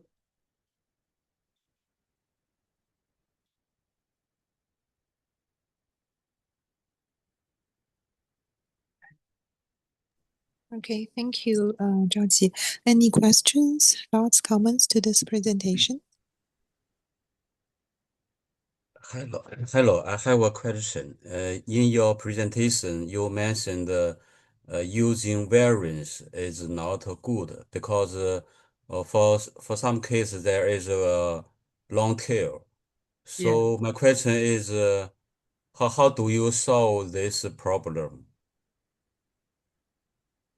So, what do you mean by So you also use variance? No, I don't use variance. I mean, if you use variance, you can't capture the tail, but actually the variance is easy in mathematical computation because it is additive. In your example, you assume they have the same tail, right?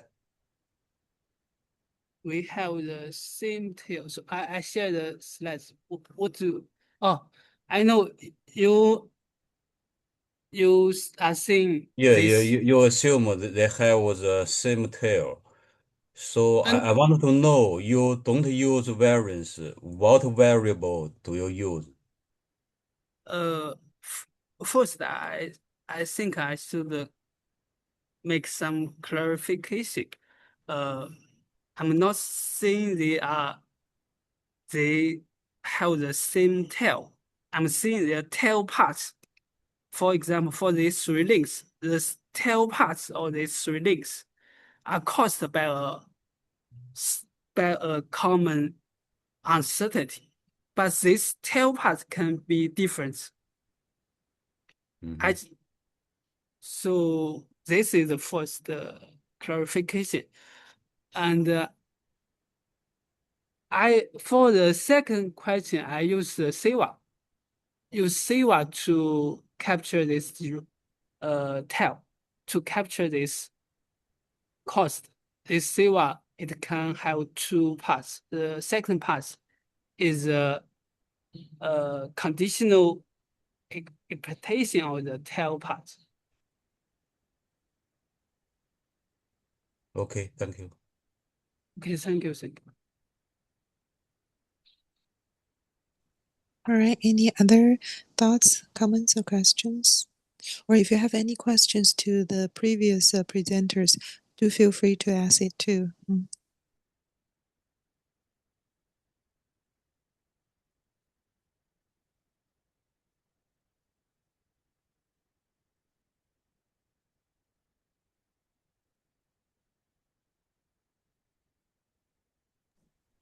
Okay, so with that, thank you very much for joining today's Section 6, Intelligent Transportation System and Traffic Operations.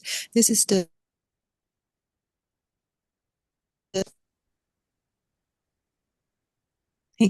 day one for our BTR conference in Eastern Track.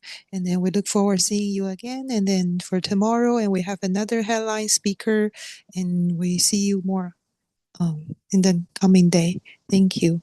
Bye.